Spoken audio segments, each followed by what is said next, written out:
Yep. Gotta get my D&D beanie on. Do it. Do it. All right, so Do it. we're going to jump straight into the action this session.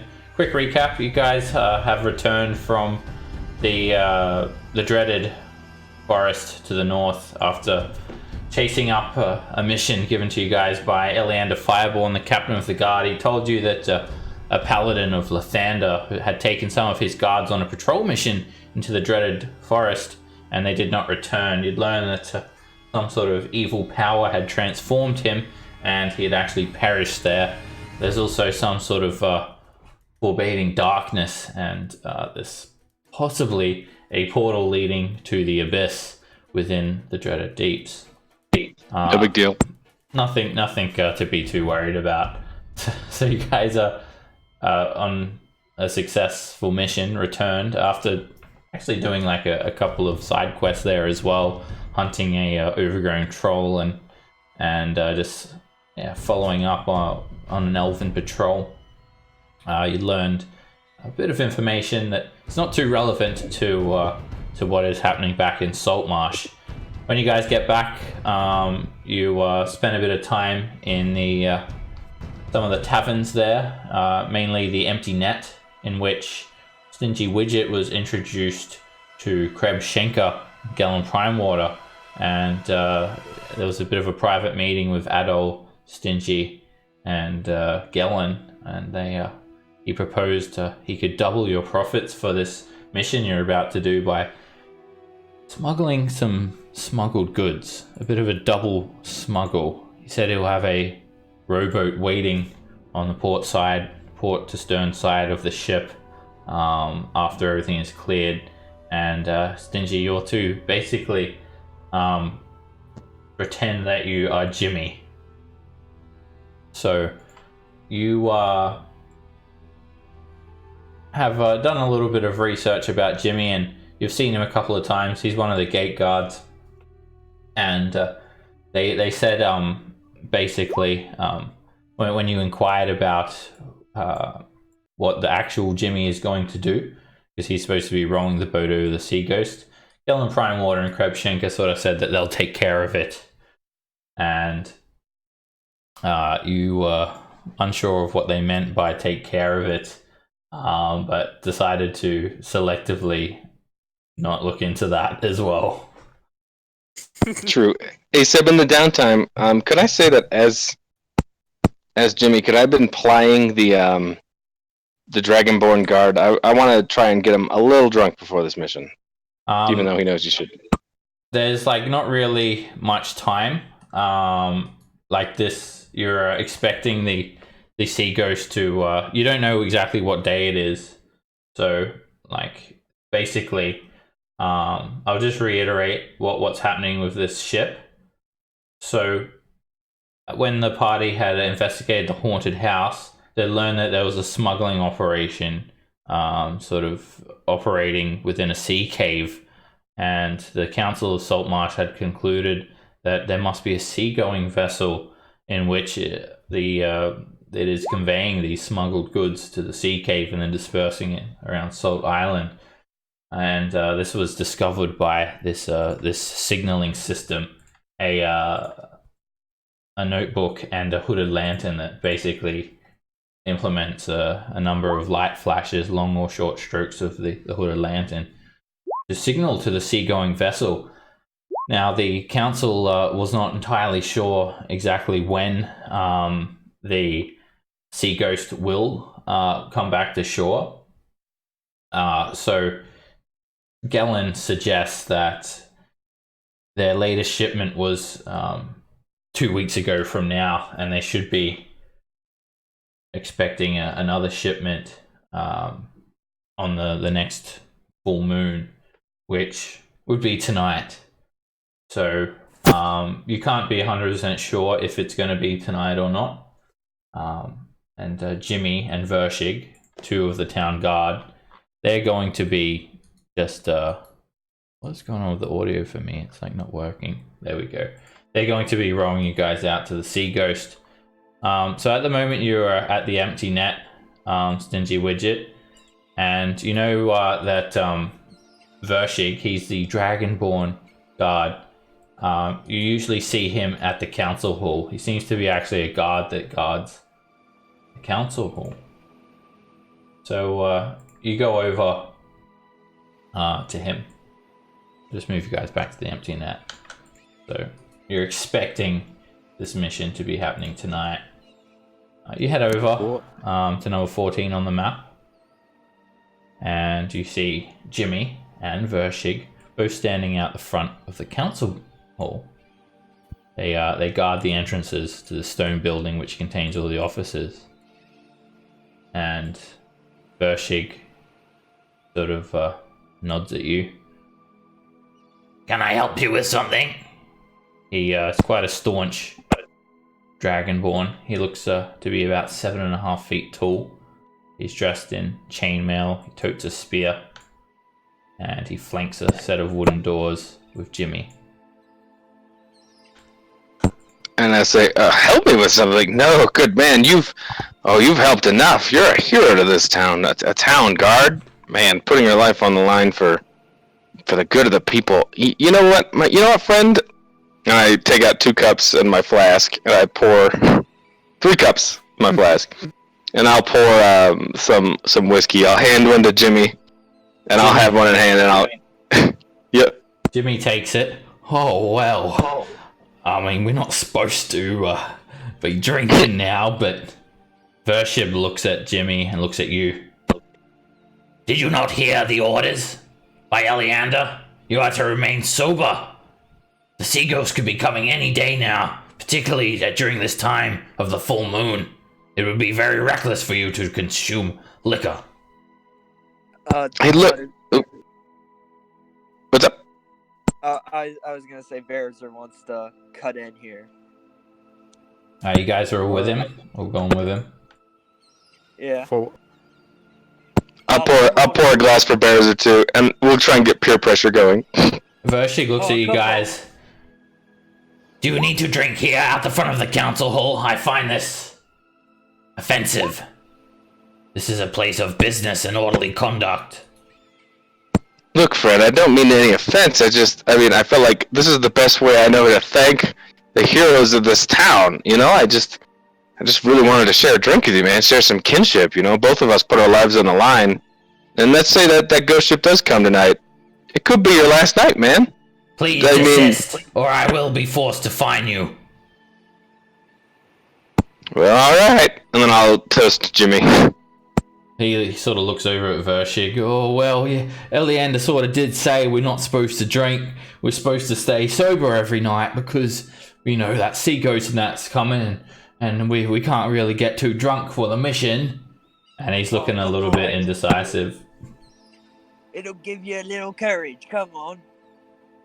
Alright, make a persuasion check. It doesn't look like he needs much persuading. I'm loading up right now. Oh my god. That was for Bearzer to make the persuasion check. Oh, my bad. Usually when someone's speaking to someone, I mean that they make the check.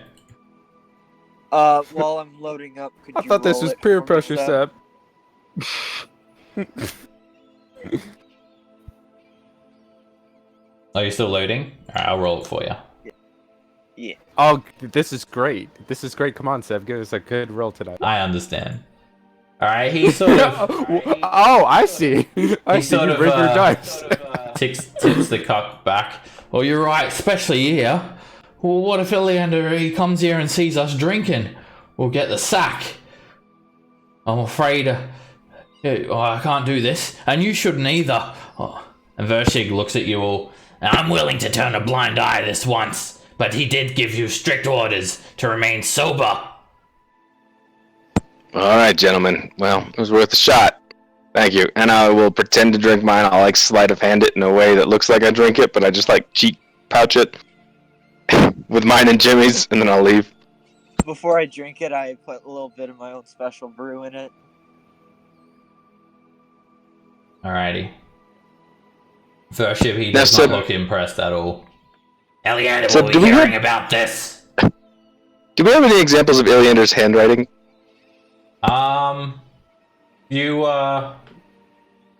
Do not. No, he hasn't given you any documentation. Hmm. Could I talk to him for a second? Eleander? Yeah. You don't know where he is. I don't. Oh, Yeah, okay. I don't think He's we have not. enough He's time. not someone who's easy to get a hold of because he's one of the officials of the town. That's true. Yeah. When you've spoken to him, I don't even think you've actually met him though, at all. Okay. Do I know who? Is there like a boss besides Iliander who gives these guys orders, or is it just Iliander? Eleander is the captain of the guard. His house is number 4 on the map. But generally, with these high-ranking officials, an audience has to be arranged to meet with them. They're not the sort of people you can just sort of go and see. Walk in on. Yeah. Okay. You know that Eleander would usually be one of 3 places, either at his house, at the jail, or in the council hall. Or it could be elsewhere. You don't really know the guy. Gotcha. All right. Cool.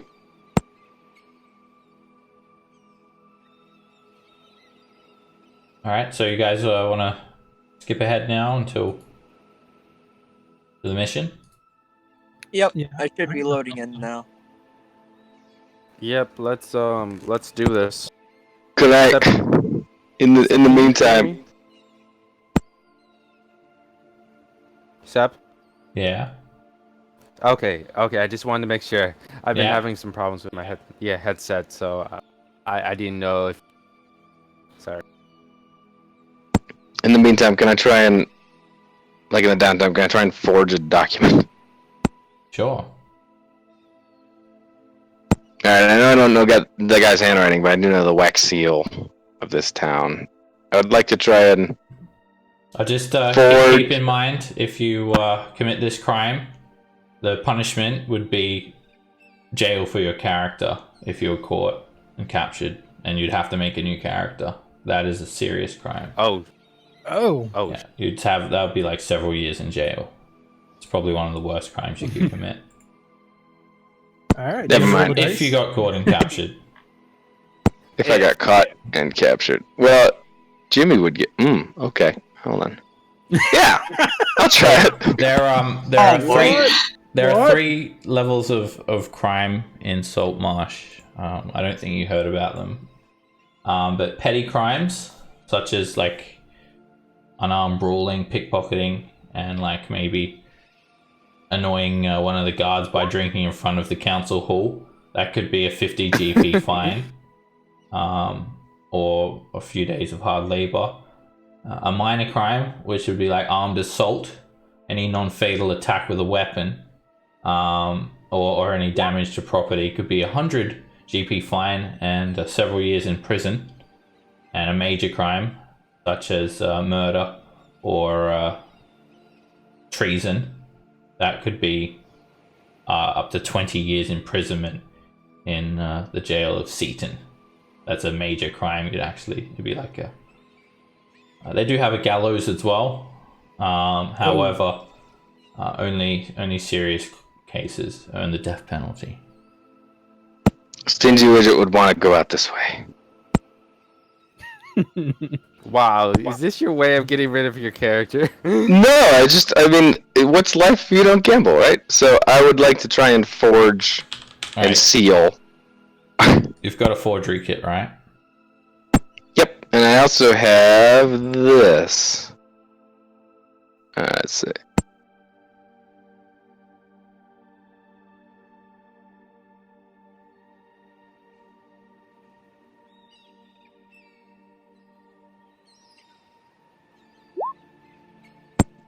I have forgery kit and proficiency, and I thought I had expertise because of Divergent Persona, but I chose gaming sets. My bad.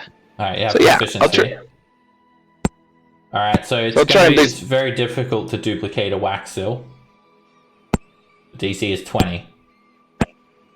Well, let's see if I get something good. Alright, make a intelligence check using your forgery kit.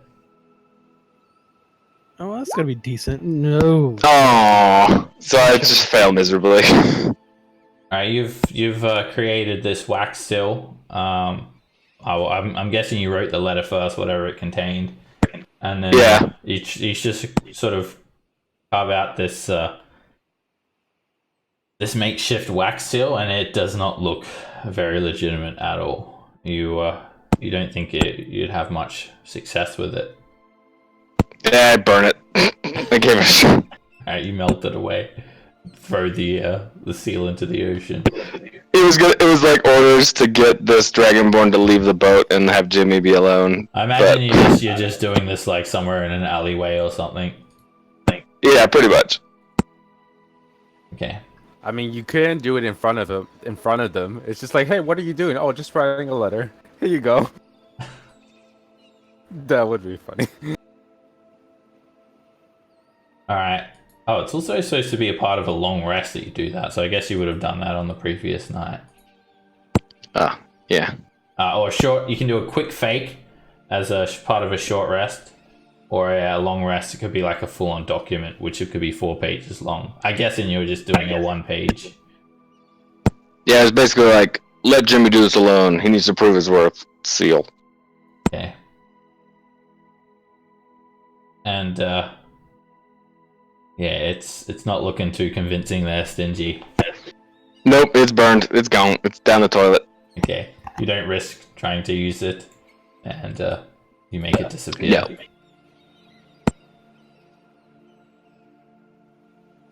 All right, so are you guys ready to head over now? Yep. Just one quick question. Pass without a trace doesn't mention anything of vehicles, but does it count for it as well? It would not work on like a boat itself, but it does work on you guys. Like, makes you guys incredibly silent and without leaving any tracks. Okay, let's say if we're on a boat, the boat's moving, but they don't see us. Well, you think that if it's like dark, I mean, no one's going to see a boat approaching as long as there's no like light sources. Sure, I was Without- just without curious on use how that of any worked with magic. vehicles.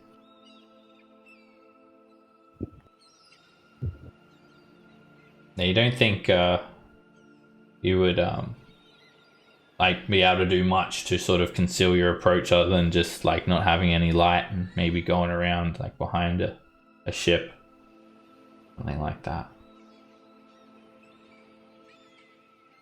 Okay, so but yeah, like it would work like if you're getting on the ship, boarding it, it would definitely cover everyone. That's a cool idea. Okay.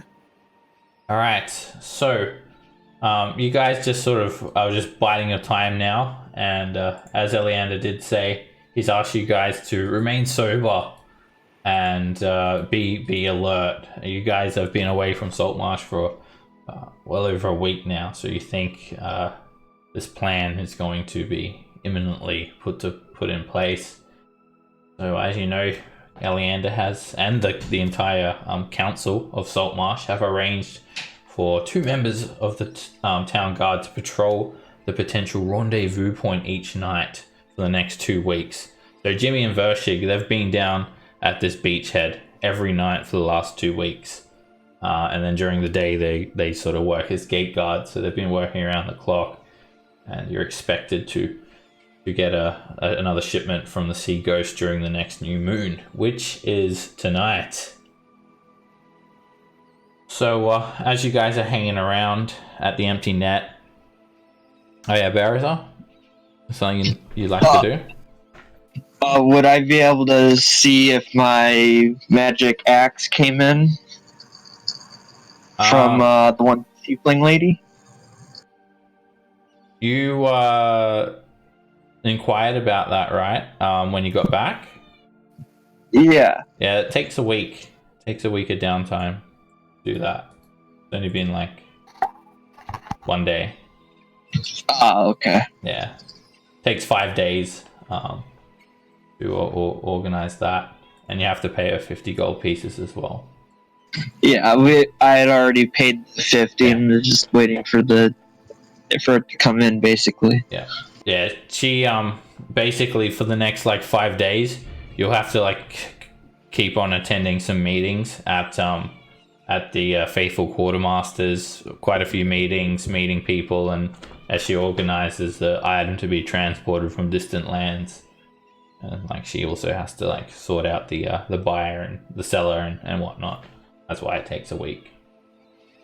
All right, so you guys have your small jolly boat that you'd procured from the haunted house, and Jimmy and Vershig have been waiting with that boat every night. It's anchored right near the haunted house. So Jimmy and Vershig, as you guys know, they are under strict orders to only row you out to the ship. They've both volunteered to do this, and the council are unwilling to risk the lives of these volunteers. So by no circumstance are they meant to board the Sea Ghost. So you guys that night suddenly have a messenger boy come in with several slips of parchment in his hand, and it's a note. It simply says, "We have received the signal. It is time." And you guys know there'll be horses waiting for you on the south gate of Saltmarsh. So you grab your stuff and quickly head out. 10 minutes later, you arrive at the gatehouse of Saltmarsh. There are horses waiting for each of you, or your own horses, and you quickly gallop down the old salt road. It's a 4-mile journey. It's going to take you guys about 30 minutes on horseback. So from the time you get your message to the time you arrive at the beachhead, it is 40 minutes. Now, Stingy, what do you do in preparation for you mean impersonating Jimmy? Do you still want to go ahead with this plan? Oh yeah, I still want to go ahead with this plan. As long as he was around, I would like to have shadowed him and kind of like learned his mannerisms. I'd have Slick Rick, my little familiar, kind of like tailing him and looking through his eyes. So so they're supposed to be waiting at the rendezvous point 4 miles south of town. Oh. They've been there every night for the last week. Oh, I see. So I'll tell the party like, "Oh, guys, that stomach bug it's coming back, guys. I'm sorry. I know this is poor timing, but I'm gonna have to sit this one out tonight, guys. I think I gotta sit on the outhouse for a while." Yeah, just get better, okay? Yeah, thanks. And then I'll make puking noises and stuff, and then I'll just like run to the outhouse. But then also then get like a carriage all the way down to fucking to meet them there, to like beat them there on an alternate route, I guess, as Jimmy. All right. Before this happens, you've actually got a message, a private one, and just as you're about to leave, it's Kreb Schenker actually comes up to you, "Oi," and he sort of nods, and he's actually got your jolly boat like waiting at the empty net down by the docks. So the empty net basically it just goes like it's connected to the docks itself. All right, we've organized it. You just row the boat down 4 miles, just over a league south of Saltmarsh. You'll see Vershig waiting there. He'll be expecting you to come dressed and looking like Jimmy. All right, when you get there, well, you take it from there. You are Jimmy. Become Jimmy. Got it? I am the Jimmy, and then I'll try and use my disguise kit as best I can to look like Jimmy, and then I'll look like Jimmy with my changeling thing. Okay. So show me the changeling ability. It's basically uncanny if I remember correctly. Unless like you give it any sort of signs. Change appearance. Here it is. Kerchow. All right, so you you basically appear like exactly like Jimmy and use disguise self. Did you say the spell? Or just I was gonna try and use my kit? disguise kit, yeah, and then if my disguise sucks, then I'll resort to disguise self. All right, make a check with your disguise kit. Should be intelligence. Okay, it's charisma, so just -1 from this. 21. All right, yeah, you've even got like a uniform waiting there for you that you've prepared in anticipation. It's just a standard issue town guard uniform of chainmail and a wooden club, and it has the green reed symbol of Saltmarsh on it. You quickly jump down into the docks. Yeah, it's uncanny. You basically are Jimmy. And then the last thing I'll ask is, hey, does Jimmy have a wife, and if so, what's her name? Jimmy, he don't have a wife. That makes it easy, and then I row away. All right, you're there. You sort of head down to the docks, and there's a couple of shady-looking folk in the jolly boat. Of course, you wouldn't get there quick enough rowing by yourself. So these fellas, they don't say much. One of them, he has silver hair, but he wears a cowl quite close down to his face. You can not really see any features, and they don't really say anything. It's a quick boat journey, 15 minutes. So you actually beat the party there by 15 minutes. And as you arrive at this beachhead, you sort of pull up. The other two shady-looking folks have already like jumped overboard just before you get there. And Vershig has like 2 torches sort of driven into the beach, into the sand, that are also sort of covered a bit with a bit of a hood to contain the light source. Vershig just sort of says, took you long enough. They've been signaling for a good 20 minutes now. Well, we still beat those roundabout mercenaries, right, guy? Hey, I know why I took this job. Why are you out here risking your neck for this, man? Because I serve my king. Smuggling is a grave crime. Anyone who wishes to oppose the king should be dealt with accordingly. Yes, loyalty to the king. That makes perfect sense. Perfect sense. But, like, we got those strong dudes. Like, what do you think we really can... What can we really do, man? We're just kind of like peons. Like, do you think... I mean, I get it, honorable death and all, but... Like... Shouldn't you just be home, dude? Just kick him back a little bit? What? You know what our orders are. As much as I'd love to board the seagulls as well and rip them limb from limb, we have one simple job. We're to row out to the sea ghost, wait for an hour, give it another 30 minutes if we don't hear from them, and then row back. There is no real risk involved. Of course, we do have orders if we come under attack to retreat, but we're going to stay a good 10-minute row away from the sea ghost. There are dozens of ships out there. Look. And you see just like the glow of a dozen or more merchant vessels sort of lining the horizon. But that's cool. Hey, can you remind me what that paladin's name was again? The paladin from Hexhome. Let me just get that. I always forget this one. But he wasn't from Saltmarsh, so you don't think like any of the town guard knew him. His name is, if I can find it,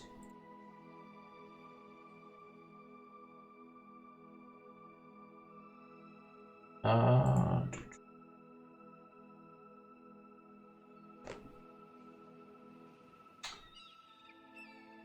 find it in a second, I'm sure. That's cool. Luth Daggermeyer. Luth, I'll pull out his locket. I'll say, I get that you need to follow orders. You're dragonborn, that's what you do, but as humans, we're a little more free-spirited, and I'll look longingly at that locket. One of my friends, he was killed recently. The adventurers brought back his locket, he, like you, he loved orders and justice.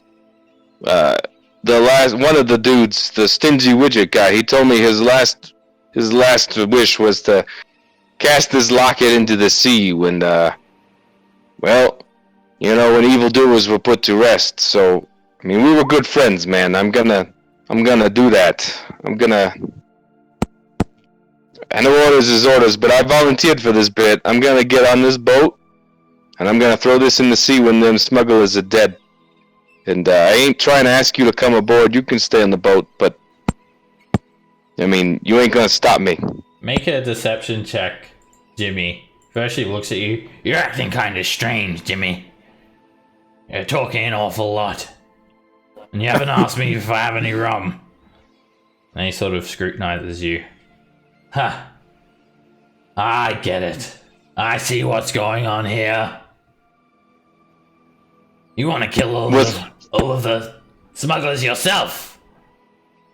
Then I smile a little bit. Can you really blame me, though? I mean, I'm gonna throw the locket in the sea, don't get me wrong, but, like, it would be nice to stab one of those bastards in the back, you know? I pay my taxes.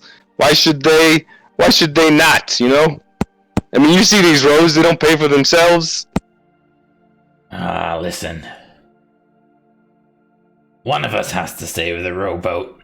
And as much as I'd love to just slice these smugglers limb from limb and bite their faces off. Just thinking about them. Thinking about those going against our king, it makes my blood boil. But I get it. I know you're one of the traditionalists, Jimmy. But you're really starting to come over to the other side. Yes. I'll turn a blind eye this time if you want to get your hands dirty and your spear wet. Well, I didn't see nothing. You're a good friend. Good honor among gods, you know. And then I will not push it.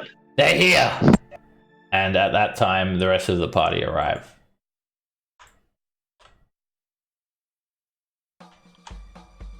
All right, Kirith, Adol, Bereza, Loran, and Sweet Lou. You arrive at this beachhead.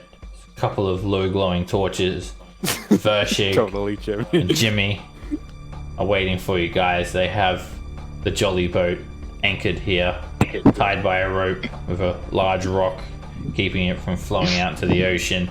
It's quite choppy, and there's a bit of sea spray washing over you guys. You get off your horses and just tie them up nearby. And Vershig sort of turns to Jimmy. I'll brief him on the situation. And Thank you. Vershib sort of looks at you as well, Jimmy. I can't believe they called back the jolly boat to check for leakages on a night like this out of all nights. Oh, lucky you came back when you did, otherwise the whole mission would be ruined.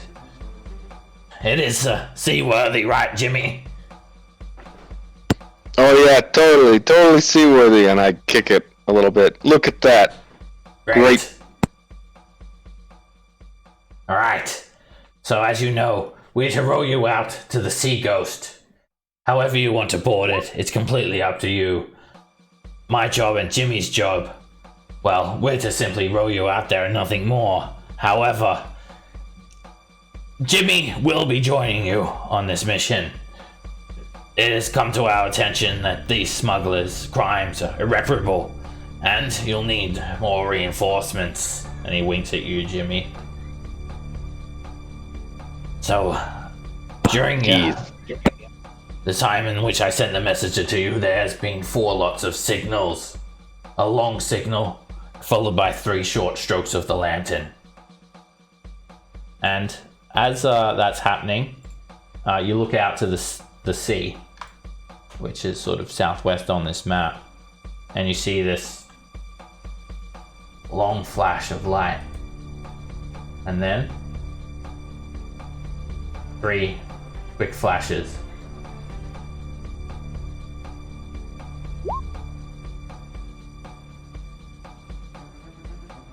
What does it mean? They didn't tell us anything about this signal. These flashes, were they all short or long? There were 1 long and 3 short. Alright. Yeah, if I remember right from the piece of paper we had, that means they're asking for if this is safe. Oh, never mind. Thank you, Seb. All right. You all ready? And you see Virtually looks a little bit nervous. You just tell us what you want to do. Whenever you want, we're ready.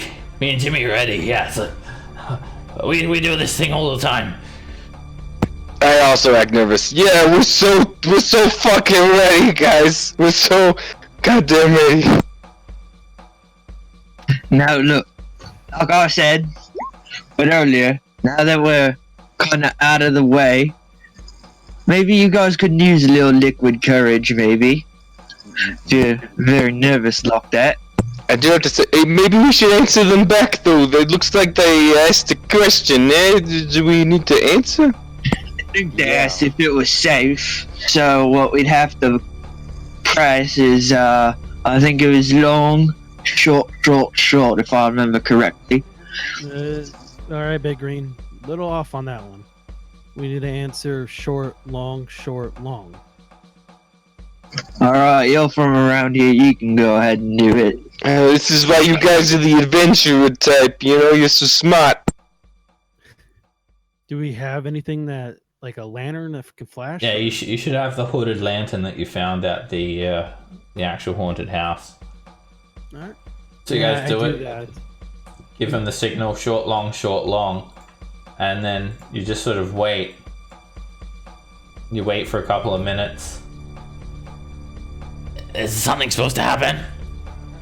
Yeah, just wait for it. They're talking. And then suddenly, you look out to the ocean. You see one long light from the lantern, and then it stops. And then another long stroke from the hooded lantern. Finally, one more. Alrighty, boys. It's time to go. But still be careful. Alright. Bearzer gets a smile. This is kind of reminding me a bit of my younger days when I used to go on raids with my band back before I got kicked out. Well, that's terrifying. Alright. After this, we have to figure out why you got kicked out. So we're going now. Jimmy, take off the rock. Let's go. Alright. I'll take off the rock. I'll take off the rock. The torches. Douse the torches. Oh, yeah. And I'll spit on the torches and put in the water.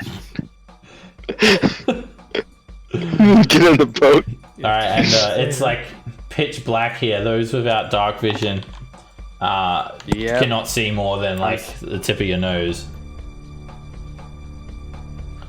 Yeah, just remember I'm a human and he's a dragonborn, so we can't quite see that good. So, big green dude, you're gonna have to guide us. Alright, I can guide you.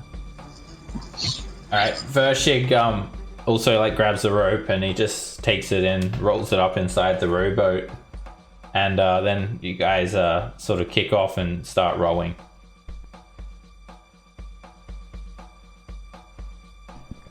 Alright, as you're rowing, Vershig is rowing one side of the boat. There are 4 sets of oars on the jolly boat.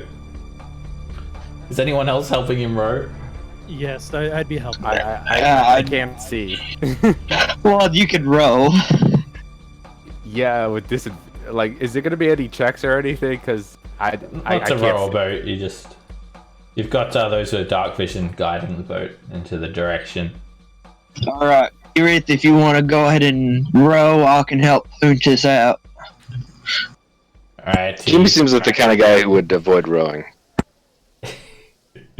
you guys, whoever rows, you think the more people rowing, the quicker you'll get there. Maybe 20 minutes or so. Vershig just starts rowing. Stroke! Stroke. Jimmy will row, fuck it. Stroke. Yep. Stroke. I think I'm gonna have one. Stroke. Damn it, you beat me to it. As you guys sort of battle the first few waves, it's actually quite steady out further into the ocean, and you can see the silvery outline through the moonlight of several other fishing boats and merchant vessels anchored out here. The Sea Ghost is only one of many. So Vershig, he just gives you guys a little bit more of a summary. So from what I can tell, watching that lantern light and seeing the outline of the ship, I believe that the ship is starboard side facing the coast. Now, well, which way should we approach from? Seaward side? Broadside? But it seems to me they'd be looking towards the shore, so... I mean, if we want to get the drop on them, probably towards the back, right? I mean, they're looking for their buddies. Yeah, you got a point there. Yeah, I agree with that. Alright then, we'll approach from the port side. We'll pull around behind the stern. And you guys keep rowing out there. And as you get closer, you've been rowing for about 15 minutes now. You're going to be approaching the Sea Ghost quite quickly. Even those with dark vision can barely make out any detail at all. Any last minute preparations? Now's the time.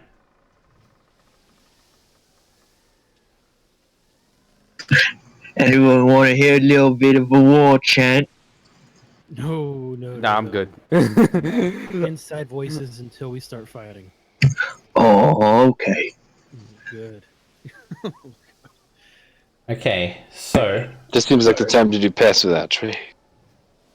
That's actually a good idea. Yeah, I'll do that as we're going up. all right, you do it when you're a good at least 5 minutes away, as to not sort of make too much noise. It does have verbal components you need to articulate. All right, as before you at this stage, you're 5 minutes away from getting to the Sea Ghost. You quickly turn course and you go from behind the stern around to the port side of the ship. You're very, very close now. You're just slowly approaching. You're less than 50 feet away from the port side. As you get nearer, you can sort of make out some of the shapes of the ship. There is like no light on the ship, actually. It's dim at best. You can see a few details. The actual the side of the vessel, it has a length of about 90 feet. It's a 90-foot long sailing ship, and you can see the name of the vessel, Sea Ghost, painted on the side of the prow. When you guys get a little bit closer, there is a 26-foot beam and a draft of 8 feet, standing 9 feet above the waterline to the top of the main deck, and then the poop deck and the forecastle are 17 feet above the waterline. So it's not going to be like just very easily to board the ship. It's a 9 foot at the least 9 foot climb. So you guys start to approach, and everyone make me a stealth check.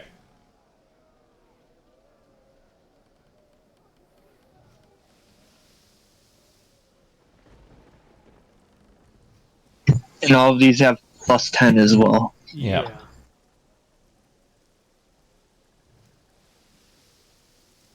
All right, you guys approach. So the rowboat, it comes right up now against the port of the ship. It's very, very loud. You can hear just the sound of waves crashing against the hull of the ship, and sort of seawater is spraying over you guys. It's very, very windy, and it's very, very noisy. So even when you're whispering, you can barely make out what you guys are saying. You guys are also getting soaked with seawater.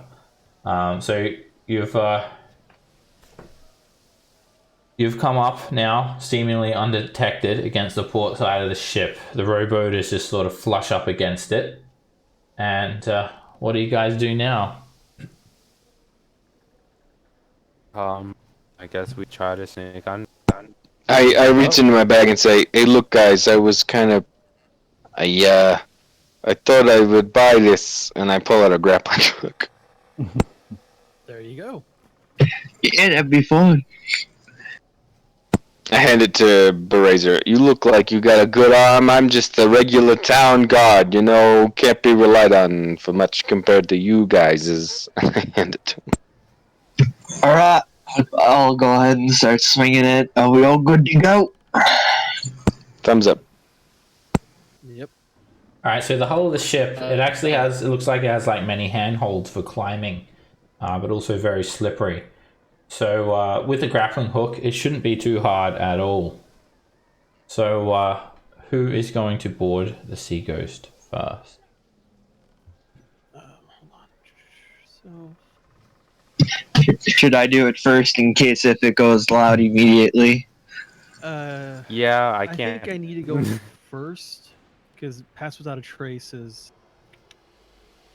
Oh, never mind. There's no radius, so never mind. It's you Jimmy's gonna go. you have to be Oh, within 30 feet. Yeah, I see it now. Jimmy's gonna go last. Just Yeah, I so we're think aware. I should go first, and then everyone follows. So I'll go after. as you look up to the ship, so it's like almost a full story above you, 9 feet high. You can see the upper deck, and then the poop deck and the forecastle are like another 8 feet above that. So you'll be climbing onto just the upper deck, and you can see through the silhouette of the moonlight a crow's nest leading to all the rigging in the center of the ship as well.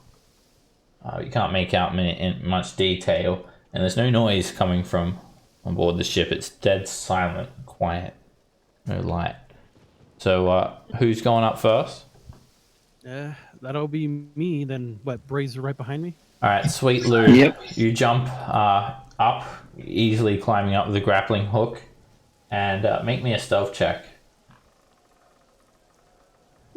We'll go on to the map shortly as well. Just use the area of the mine for now. All right, you easily get up and you sort of just scuttle onto the deck, and as you do, you sort of take a look around the main deck here. In the center of the ship, forward of the mast, you see a jolly boat lashed to the deck, upside down, with ropes. Aft of the mast, there is a hatch leading to the below deck area, and you see a rope ladder climbing up to the crow's nest above. It's about 15 feet ahead of you, so there's like a grill set into the ground here that leads into the below decks. A jolly boat tied to the deck, like basically an escape boat, like underneath the crow's nest. And you can see 2 human figures leaning against the rail mid-deck, staring away from you towards the coastline. And between them, at deck level, there's a roll of canvas or rope. It looks like a rope ladder, like they're getting ready to lower it for you. Of course, you've approached from behind. And to the fore and aft, below the upper decks, you can see these vague outlines of doors. So on this level that you're at, about like 10 feet to your left, you see a couple of doors leading to below decks, and about 25 feet to your right, there are some more doors. So you can still sort of see faint outlines through the moonlight. And there's also ladders that lead to the upper decks, and the one after the port side, and a forward one on the starboard. All right, you're not detected. So what do you do when you scramble aboard? I'm just gonna sit by the grappling hook to make sure people can get the full effect of pass without a trace. All right. Just making sure the hook is clear enough for them to get by. Do you want to be like standing up, laying down? It'll be crouch, like and like a almost like in a running stance, just to be safe. All right. You sort of crouch down, and I'll give you guys some artwork of, I guess, similar to what it may look like. This is just like standard artwork aboard in the ship. There is Bereza with his big beard, and obviously Jimmy with his elven female face. And all right, you crouch down. Yeah, I'm like fucking Keira Knightley. Bereza, you're up next. Make a stealth check for when you sort of scramble up and board the ship. All right, you scramble up, and who's going at next? I'll go. Adol, you get up. At this stage, you guys have to sort of move aside a little bit to make room for more people. So you're starting to spread across the port side of the deck here. Okay. Next person. I'll go next. All right, Lauren, give me a stealth check. Oh god. Well, at least. All right, when least it you was- when you scramble aboard, Lauren, you accidentally sort of fall forward and you land, and something falls out of your pack and clatters against the deck of the ship. However, even despite the fact that you're only 15 feet away from someone, and they should have definitely heard that, they don't. The sound is concealed by the path without trace. What? I like. It's a great stealth spell. And Vershib's looking at you, Jimmy. It's just Vershig, Jimmy, and Kirith left on the boat. Jimmy, stab one of them bastards right in the eye for me. I will, but I will. He'll feel the wrath of the blade. That's But exactly. I'll say it with a shaky. I'll say it with a shaky voice. That's the Jimmy that I know. And turns to you, Kirith. Remember, 1 hour. I will be back. Okay. Who goes up next out of Kirith or Jimmy? I think the next are the heavy armor people. Oh, Jimmy's no, gonna be last. you're not actually wearing like real chainmail, I imagine, as well, Jimmy. It's like No, I'm just wearing my leather. fake chainmail. It's all fake. Yeah. It's like made of sequins and shit. All right, Kirith, you clamber up, making a fair bit of noise, but in between, like the pass without trace, and then the sound of just the ocean spraying everywhere, is like the noise is not traveling very far, and then finally, 100% Jimmy. Give me a stealth Oh, check. I hope I'm not too loud. Oh my god. Oh my god. I haven't Oh my managed God. to. What the fuck? Oh my god. You're not used Wow. to It's your still 17, guys. Jesus. The rogue. How ladies does and the gentlemen. rogue? How does the rogue? Right, Out of all of us. you're not used to your new Jimmy form, and you didn't. It was very Jimmy, though. This is how you stay in character, guys. You roll nat ones as You NPCs. found out that Jimmy had a third leg, and it's sort of getting awkward to walk, but you're dedicated to mimicking everything about him. So cause you to trip over. And all right, I'm a method actor. method actor. All right. Do we have to roll? Do we have to roll initiative? Let's just say. No, even like it's very loud with like all of this going on in the pass without trace. Even like so, those of you that can see, which is Bereza, Loran, and Sweet Lou. Even there's like a guy just standing like 15 feet away from you, like right here, and he like hasn't even heard this or seen you guys at all. Oh my god. All right, I'll just describe parts of this this ship for you guys. So I've described the main deck. So this is like the jolly boat. This is the crow's nest, and this is the poop deck, forecastle. So over this way. Actually, before this, when you guys get aboard, does anyone like want to get out a light source? You will be detected immediately. Might be very difficult if you don't have a light. My light's just a Sweet Lou, and I grab onto his arms. Basically, I'll just stick with Loran until if we need to do it in combat, I'll throw a light source on All right. during my. All right. Your characters can't see this, but I'll just describe it for those who can. So over here, there is a massive shape in the center of the deck that must be the ship's capstan. It's basically it's like a wheel that you turn, and it rolls up the anchor and drops it, and from it the anchor chain runs down into the chain vent to the port of the prow. and standing near the bowsprit, there's a human figure, and he appears to be scanning the starboard side also. That's 3 people that are all facing away from you. And then on the poop deck, although you guys can't really see up too much, the tiller is the most prominent feature of the area, rising from the deck about 6 feet from the stern, having a horizontal arm some 6 feet long. Against the arm on the starboard side, looking coastward, is another human figure. He too seems to be, like these guys, they all look like they're waiting for you guys to approach from this way. And there are these other figures here leaning on the starboard rail, looking towards the coast. One of them holds something in his hand at shoulder level, and he's adjusting it in some way. And you see like a beam of light sort of shoot outwards towards the coastline for a brief moment. So the doors like leading to the below decks are like on this level, but they're like sort of set into the wall here and set into the wall here. This is that grill that leads down to the below decks as well. And there are stairs and ladders leading up to these upper levels. Stairs down here, over here. And just a reminder, the other boat is expecting us to give them some things. Yes, that'll be coming from the side that you guys approached. This side. Okay, Gotcha. copy. Jimmy will look at you. Well, you guys as the heroes, what do you wants to do? Alright. There's 1 towards the forecast, and I'm trying to keep my voice low. And I believe 2 towards the poop deck. Maybe a couple more. We can either sneak down, and well, you guys can't see it, so never mind. There's a way to sneak down through the grates that's right in front of us, or we can slowly work our way down by eliminating the guards from top to bottom. I'll say let's eliminate the guards. I would say I'm not that good with a sword, guys. I mean, maybe we sneak on down and I can get one below the decks. As you guys Good idea.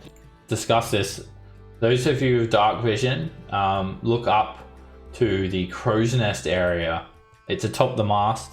It's 40 feet above the main deck. And there is a single rope ladder providing access to it. The lower end drops near the hatch on the main deck. Just a circular wooden platform about 10 feet long and 3 foot high wooden walls. You can see a shadowy figure in the crow's nest. He too is looking towards the coastline.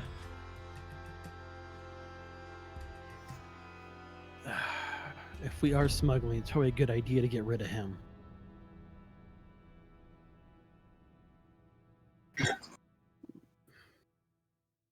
My vote. Shit. No, it only has 30 feet. I can shoot the guy up the missiles. That's a good idea. I can get those 2 right here. As you guys are waiting, a man comes out of a door to the port side of the ship. Another fellow. And he sort of comes out and he doesn't seem to notice you guys, even though he's like sort of side on to you guys as he enters. This spell is keeping you guys concealed. And he sort of just starts talking. What's bloody taking them so long? They're always messing up these damn signals. Oh, well, they should have been here by now. Well, they gave us a signal and it doesn't take that bloody long to roll out. What's happened? We should tell the captain about this. All right. We heard all that, right? Yeah. All right. So my vote right now, because they're getting antsy, just take them out, quick and fast. Yeah, let's do it. I get into casting position. All right, you guys will have them surprised as you get ready to attack. They start to just look over. They're just sort of panning the coastline and whatnot. This guy is. You guys won't be able to be hidden because you're basically out in the plain, like open. But they are surprised. Sweet Lou. Alrighty. So this guy, this is 40 feet up as well. Okay. Let's say if I drop pass without trace, they can see us now. We'll lose our surprise. No. If they're surprised, they're surprised. They basically can't take an action on their first turn. That doesn't change once initiative's rolled. Are we able to stand on this grate over here or no? Yeah. Okay. So I'll move up. Everyone's still within 30 feet. Yes. All right. Since I am invisible with pass without trace, would I be able to get advantage on this attack? You're not invisible. Oh, okay.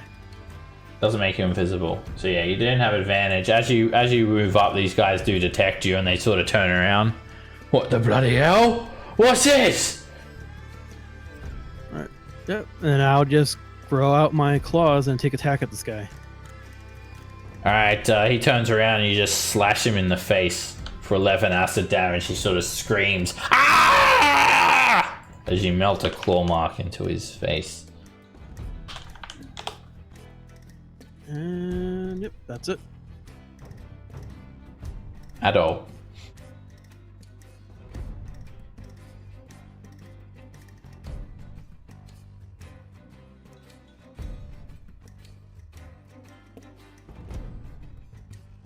Are you there, Era?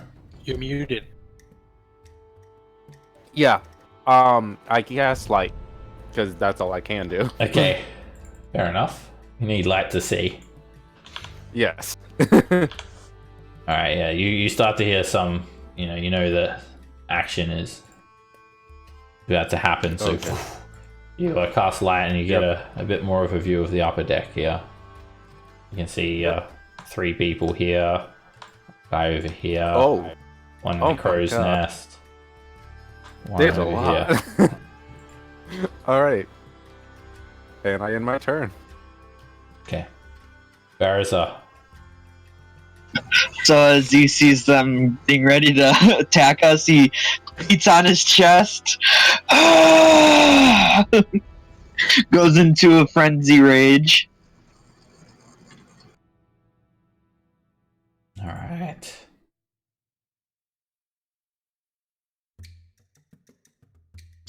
And I'll go boom, boom, boom, right to there. Alright. It's like checkers. Just took 3 pieces at once. Ha! And I'll recklessly attack this guy that got clawed.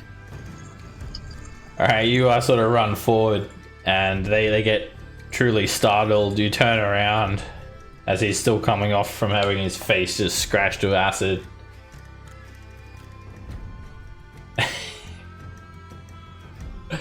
And his head just goes like flying up into the air, like goes flying like and lands up in the crow's nest. Jesus! You hear this guy in the crow's nest like, "Bjorn, is that you? Ah!" Heads up! And then I guess I'll attack this guy now.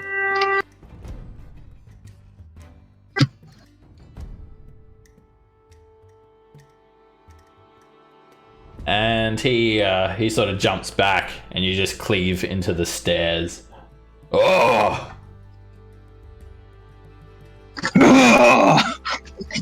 He is surprised. Laran. Magic missile. That's the guy up in the crow's nest. Alright, he's like holding Bjorn's head in his hands. Bjorn! What's wrong? And then he looks down, and these magic missiles are just swirling up. And they almost knock him out of the crow's nest. The head of Bjorn goes flying off back onto the deck, and he is left seriously injured, taking 9 force damage. Is it 4? Don't you get one more at second level? Oh, sorry, second level. Yeah, for some reason it doesn't let you like upcast magic missile. So Yeah. just readjust your spell slots.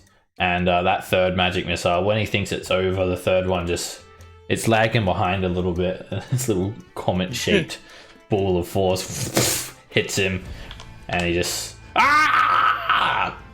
he like falls 40 feet from the crow's nest and just slams into the deck, leaving a loud thud, bits of wood splinting around, and his body just mangled. The last words he heard was "Psych." This guy's still like messing around with the lantern. Oh bloody hell! It's just gone out. Hey, can you just? And he turns around and like sees bearers there. Ah!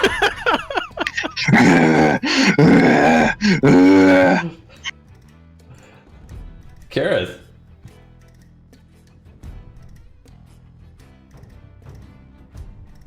Right there. Do I have a chance? Yeah, he'll have half cover. It's like quite a bit of height in between you two and some railing.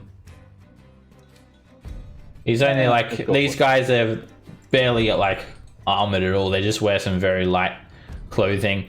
They all seem human in appearance, and they haven't even had a chance to like draw their weapons. They've each got like a cutlass sheathed at their side. 21 hits. You thrust forward and you stab him for 6 slashing damage. And 12 misses. He sort of jumps back and you just plug your sword into the wooden wall of the deck. Totally Jimmy. All right. Can this upturned boat here? Can you like run under it? No, it's actually lashed to the deck. So if you go over it, it's difficult terrain.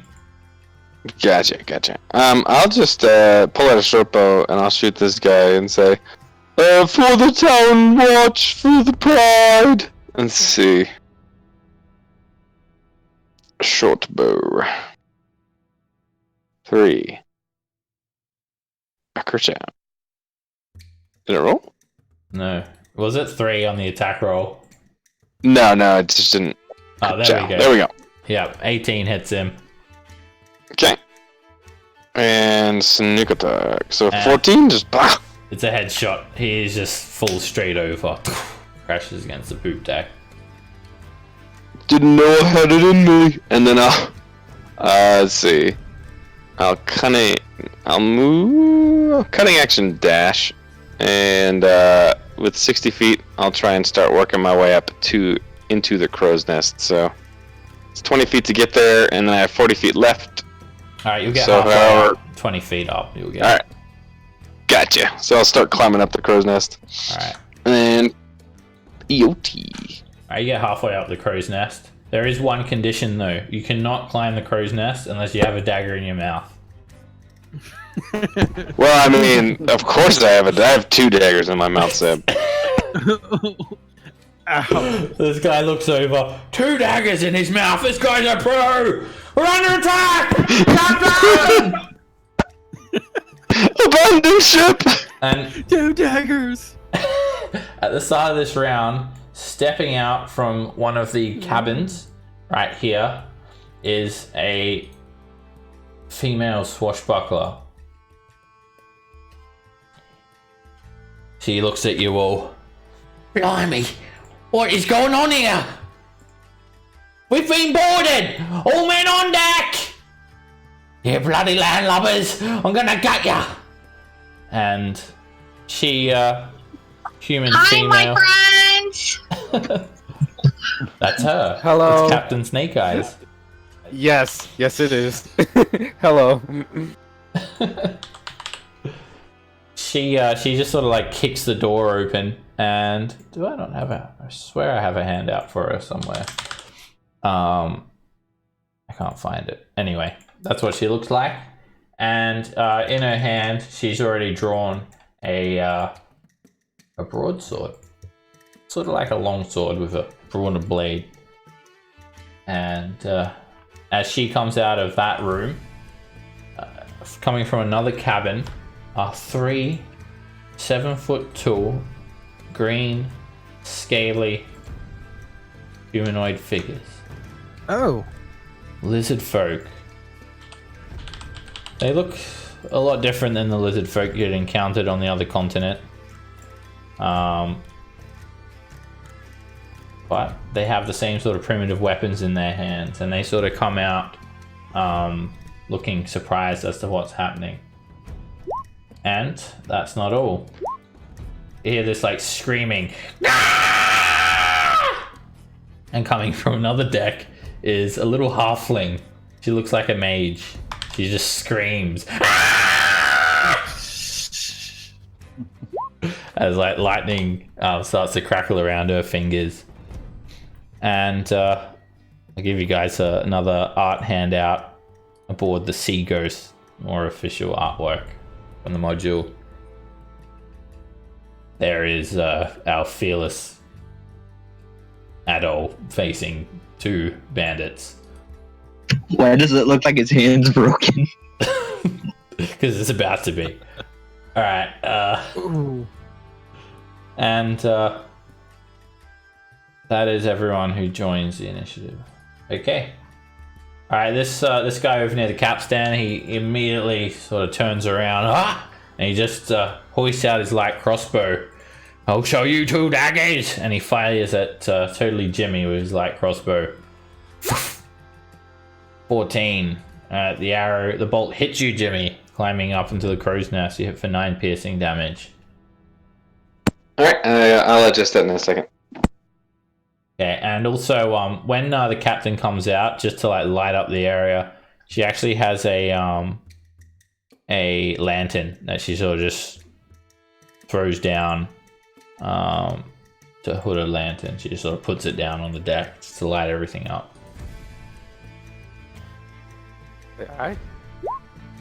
They have lights too.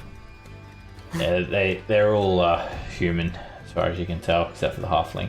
They need light sources. All right, sweet Lou. Alrighty. So this is getting pretty tough. I'm gonna bonus action bear totem or bear spirit. Okay. And I'm gonna have it right here. Oops, that's the ruler. Yep, that works.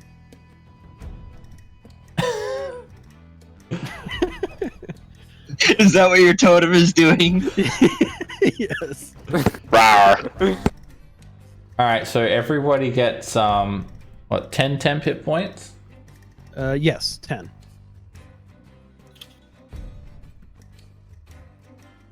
It costs your action to bring that up, right? It's my bonus action, Bonus. I believe. Okay. It's like I never got shot with an arrow in the first place. Immediately, everyone starts to sort of grow like this fur and almost like claws, and feels quite bearish. Makes me look even more intimidating. Alright. And for the lizard folk and the mage, I'm gonna cast Tidal Wave on it. I Okay. believe Oh. I got the range right. Yeah, it's like 30 feet long and 10 feet wide. Yes. Oh no, it's flooding! Abandoned ship! Alright, as soon as these 3 lizard folk and the halfling jump out of these cabins, a massive tidal surge, grasping wave, just rises up from the starboard side and crashes down on all 4 of them. And they try to dive out of the way. They look truly surprised, and I gotta fix up this API, but they make deck saves. I gotta fix up the damage part of it. Your DC is 14. Alright, Yep. so 2 of the lizard folk and Punketta, the halfling, they all succeed, and they take 9 bludgeoning damage.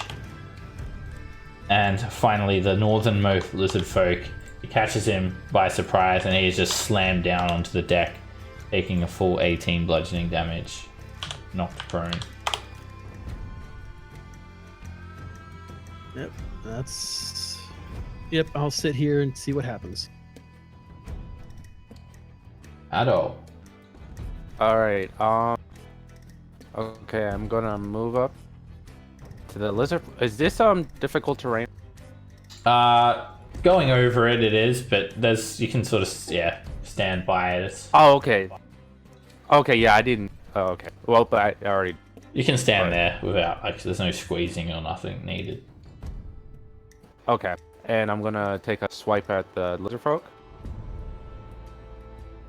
Alright, he has this large Wait. wooden club in his hand, and he has a shield which looks like it's made from crocodile scale.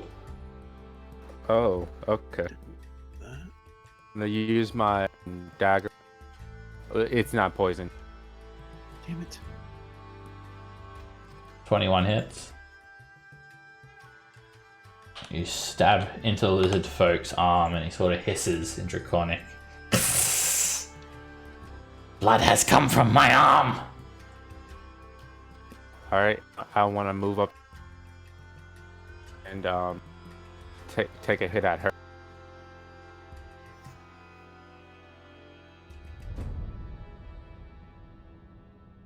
With my bonus. That hits her. Alright, you thrust forward and hit her for 8 piercing damage. She screams some more. And then I want to use my slashing furious because I'm within 5 people. Within 5 feet. Okay. You do a quick spin and sort of do a slash on all of them. Yeah. And you slash each of them for another 4 points of damage as you do a little whirlwind attack. And the lizard folk are very badly injured. Alright. I will end my turn. Berazar. Alright, I'll attack this guy. Recklessly.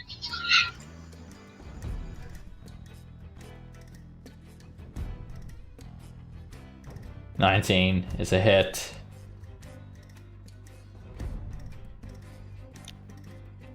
Four. Alright, you cleave into him and you just like throw him off the deck with the force of that axe swing, like cut in half at the same time. Pieces of him just fall over the deck. And I'll walk very slowly over to the dwarf, halfling mage, and just power right on over. He screams, And come at me! And 11 misses. You swing straight over her head, which is not hard to do. and bonus action attack from Frenzy Raging. And a 19 is a hit.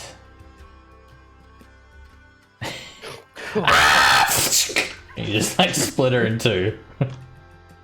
Like chomp into the deck as well and like split through into like the lower deck.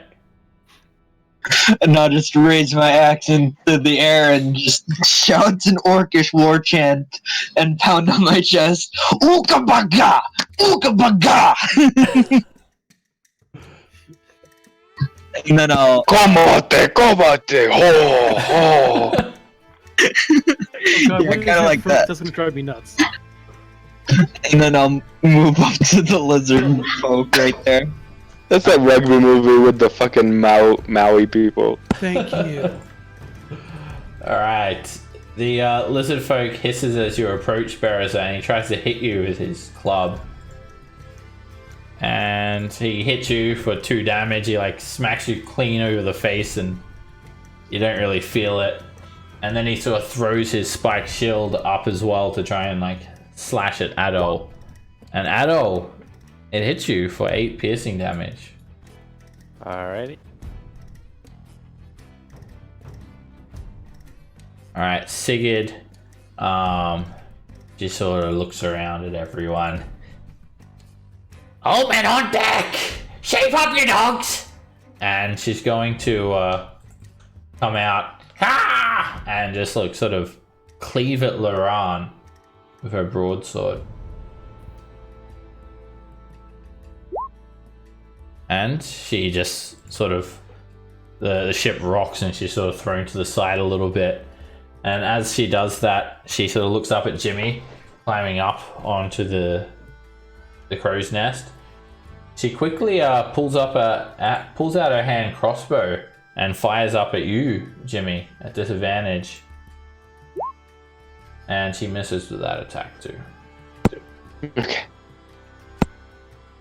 And that's her turn done. Why do so many people hate me?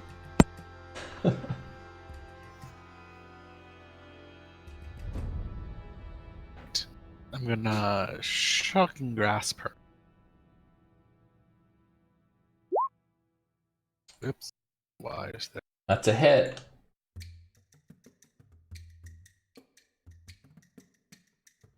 You grab onto her arm and shock her for 8 damage, and like knocks her reaction out of her.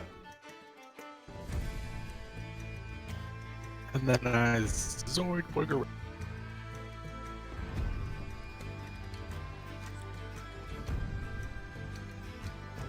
To here. Okay.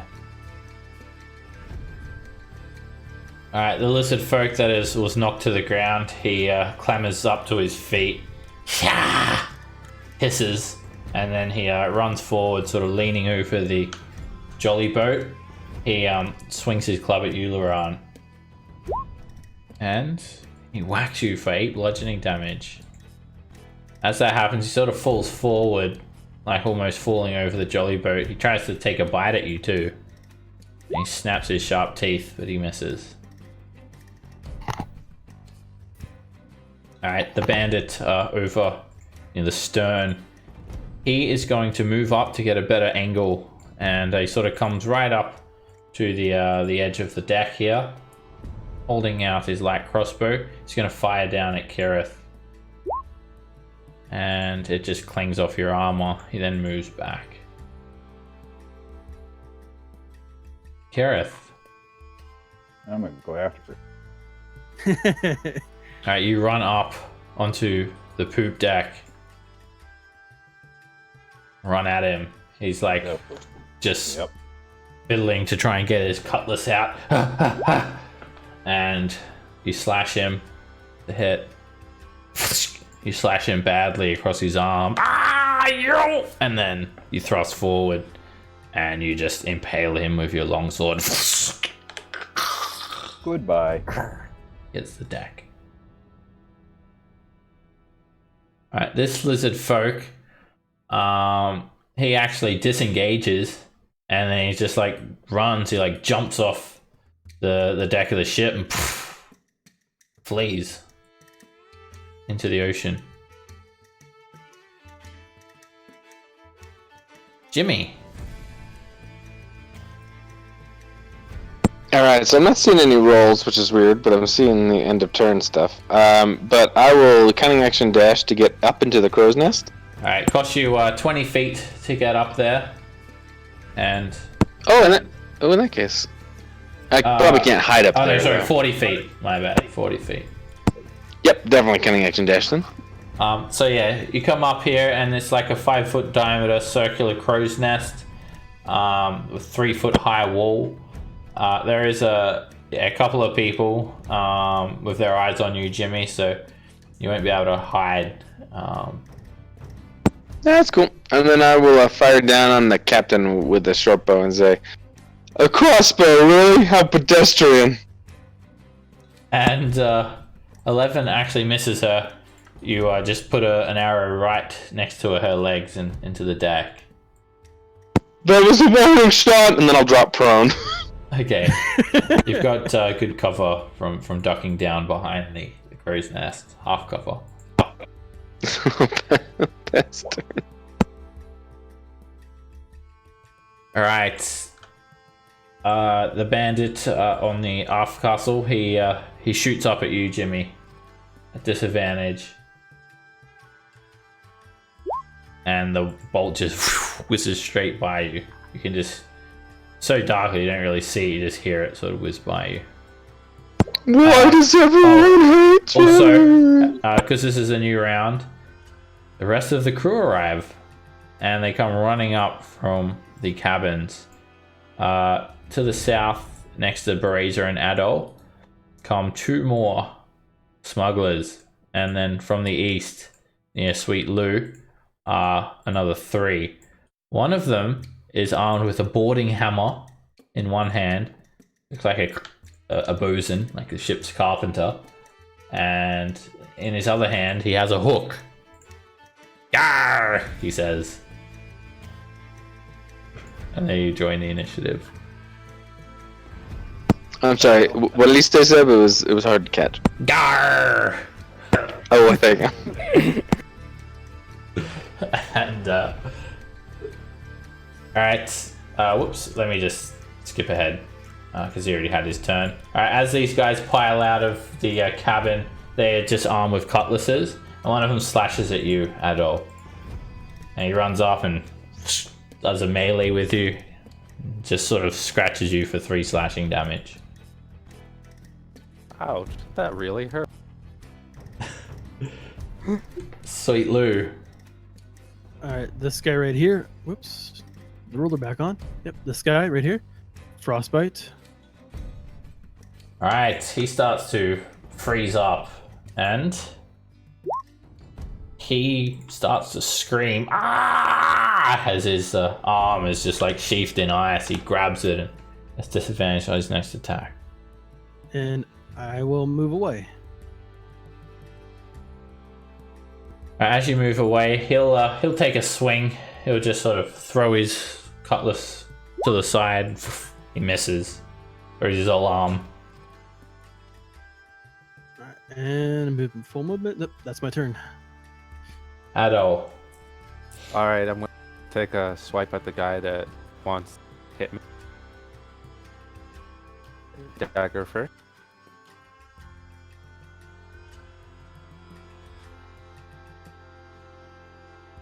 That's a hit.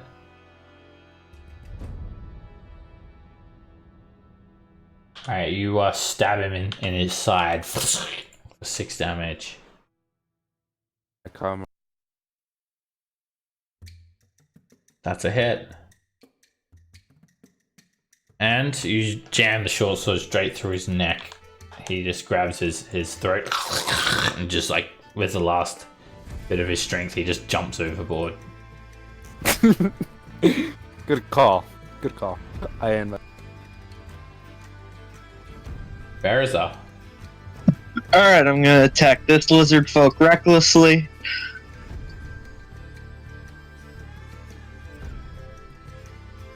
And that is a hit.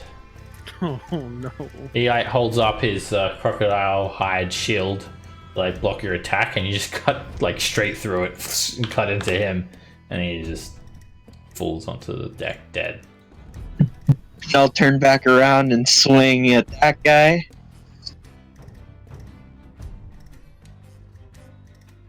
And that's a hit. You hit him like right in his head, and it just cracks his skull.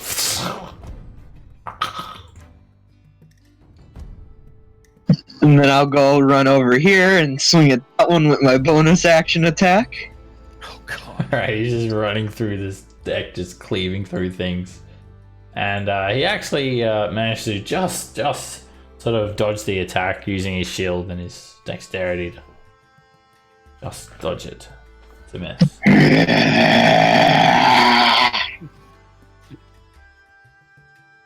He sort of sniffs. Meaty.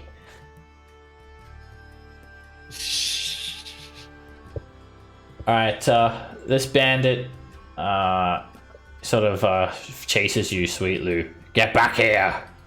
And he sort of like runs up, sees Bereza, like tries to avoid him. Runs up the stairs and slashes at you, Sweet Lou. And he just sort of trips up the steps. Sigurd, she sort of shakes her head coming off of that sort of stun. And she takes a shot up at Jimmy with her hand crossbow at disadvantage. And the bolt just sticks into the crow's nest. She then runs forward around here, comes in behind Laran, and sort of she has multiple hand crossbows sort of lashed up from a waistband that runs across her shoulder down to her waist. Like, just she's like hooking them and unhooking them, and in between that, she's like juggling her sword. She swings at Laran with her broadsword, and she puts a lot of weight into that swing. However, it just bounces off your mage armor, Laran. and the bosun with the hook for the hand. Yarr! He sort of hooks onto the wall of the deck and like hoists himself up. He sort of sizes you up, Kirith. Get over here! And he runs at you and he tries to hook you. And it's a miss. When that happens, Sigurd turns to him. Shape up, you dog! That's not how I taught you, foul! And she uses her reaction to call out a perilous threat. You put that hook in his eye, or I'm gonna feed you to the shark. You'll be walking the plank. And he gets panicked. Oh, yes, ma'am. Aye, Captain. And he swings again. And he misses. That's his The turn beatings done. will continue until morale improves. They're on.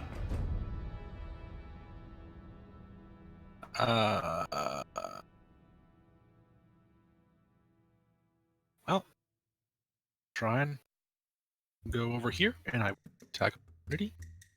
Yeah, the lizard folk, he's going to take a bite. Hissing with his forked tongue, he snaps at you, misses. Right, and then I'm gonna scorch it. Alright. Doing it. And I'm gonna This way, I if it does presume. go over. Yeah, Okay. if it does go over, it's gonna go around Kieran. How's the boat? It won't make it up that high because it's only 5 feet wide. Okay. So it'll just sort of go and hit like the wall here. I don't think it like burns anything either. So it hits these two. You just basically do a line of fire. And wait, I guess you could angle it up. Yeah, you could angle it up. The guy will have like 3/4 cover though, so still a chance to hurt him. Alright, roll us some damage. 3d8. Scorcher just explodes from your hand, and this is for the two closest to you. They make dex saves, trying to jump out of the way of this line of fire. And Sigurd fails, taking 8 fire damage.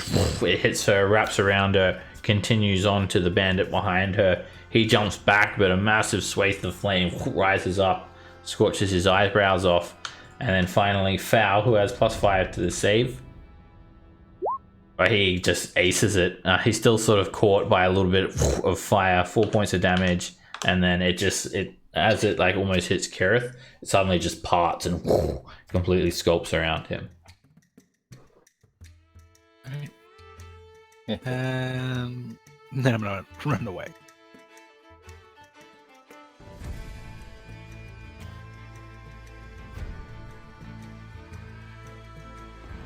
Alright, this lizard folk, who too is badly injured, he disengages and he just runs and splashes into the ocean, swimming away, going underwater.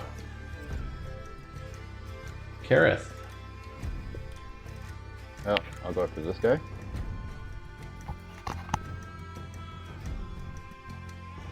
And he tries to like block you with his hook, but you slash him and you cut his other hand off. That was me good hand. Hitting him for 12 damage. Oh no. And then he like brings up his hook and so parries you off with his hook. Alright, totally Jimmy.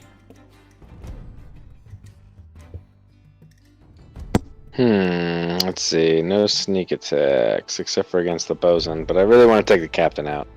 So I'm gonna stand up and then train on the captain, and then ready in action to shoot her with my bow. when she's within 5 feet of an ally. Okay. I'll say, time to be brave, Jimmy. Time to be brave. I'll just move you over to this part of the crow's nest so you have a clean shot at her. Oh, thank you.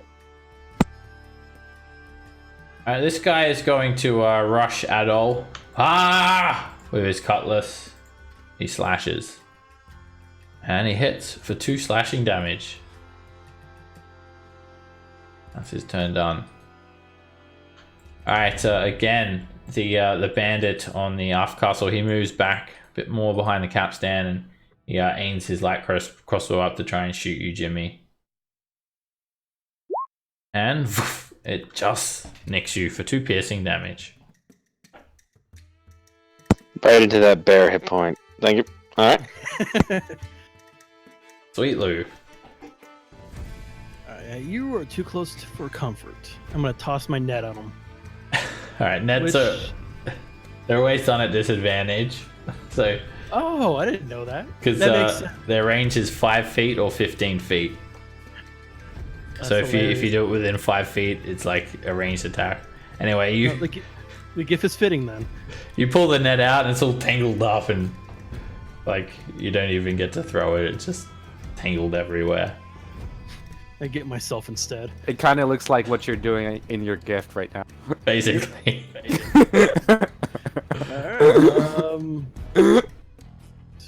No, screw it. I'll stay here. At all.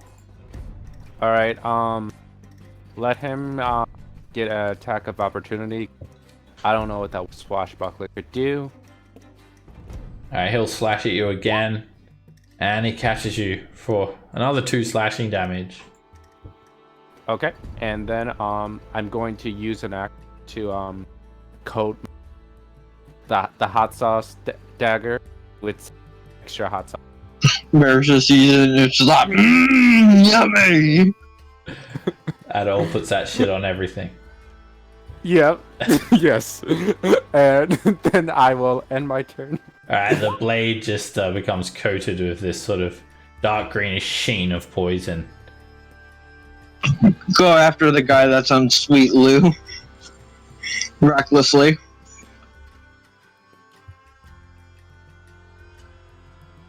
That's a hit. As you're messing around with this net, trying to untangle it, Lou, the guy's head just falls into your hands in the net.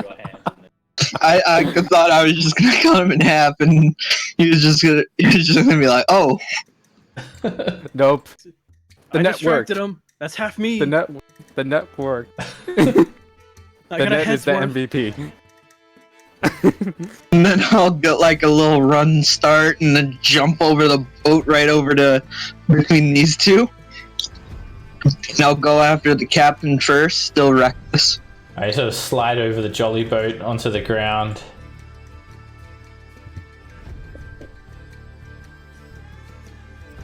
And you slip up a little bit. As you sort of fall forward, she kicks out your leg and you swing upwards and miss.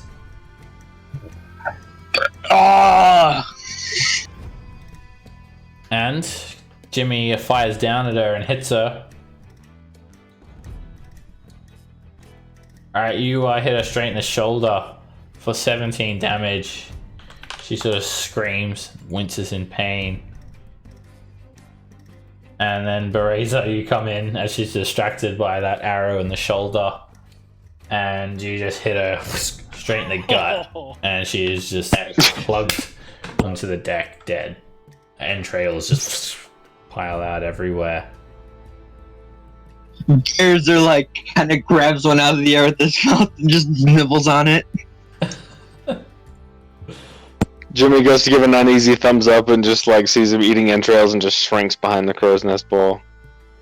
I'll just look up, I'm still chewing, and give him a thumbs up. Alright, the couple of bandits here, they're starting to like look a little bit concerned, but Foul sort of looks around. Ha! Yar! She may have fallen, but don't give up! This is our vessel, lads! Keep fighting! Kill him! And then I'll end my turn. And if one of you see a spare hand on the ground, it's mine! And with his hook, he's gonna look at you, Kirith. I'm gonna hammer You looking at you. me. And then What? he pulls out his boarding hammer. Like grabs it from the severed hand. Like quickly unattaches his hook. And he puts in like a hammer attachment. And he just like clings the hammer into your armor. Thanks, I need that dent hammered out. Laran. Alright, I'm gonna firebolt this guy. That is a hit. The power of Laron shall burn you! And when the firebolt hits him, it catches him on fire. He screams, "Ah! Ah!" And he's just jumps overboard, trying to douse himself. Oh, You never no. see him again. Kirith. Alright, let's end this dude. Oriel sort of speaks to you. Yes. I don't feel right doing this, Kirith. Is it really such a crime to avoid taxes? It is at this place, apparently. I don't feel this is an evil act. And you just like, as Oriel's saying this, you just like stab the guy in the neck. And the last guy just like throws his cutlass onto the ground. Yield! Yield! And he just drops on his knees. Surrendering. Throws the, cuts a bit of his white shirt off and throws it into the deck.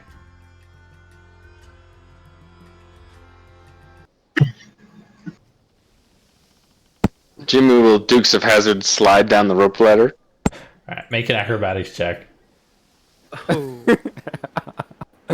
With the dagger. Does he get advantage with the daggers? I have 3 daggers in my mouth now. You don't get advantage, but you just, if you don't actually have a dagger, then you can't go up and down the crow's nest. If you don't have one in your mouth. Alright, you Oh my actually, God. yeah, you just like slide down with like no hands. Somehow. I can slide down this with no handlebars. Just your legs like sliding down with your hands like sort of fingers interlocked behind your head, just like very casual.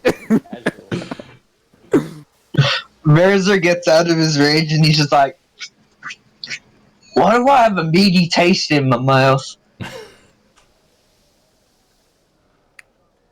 we're just gonna ignore that. It's got like if I entrail hanging out of your mouth.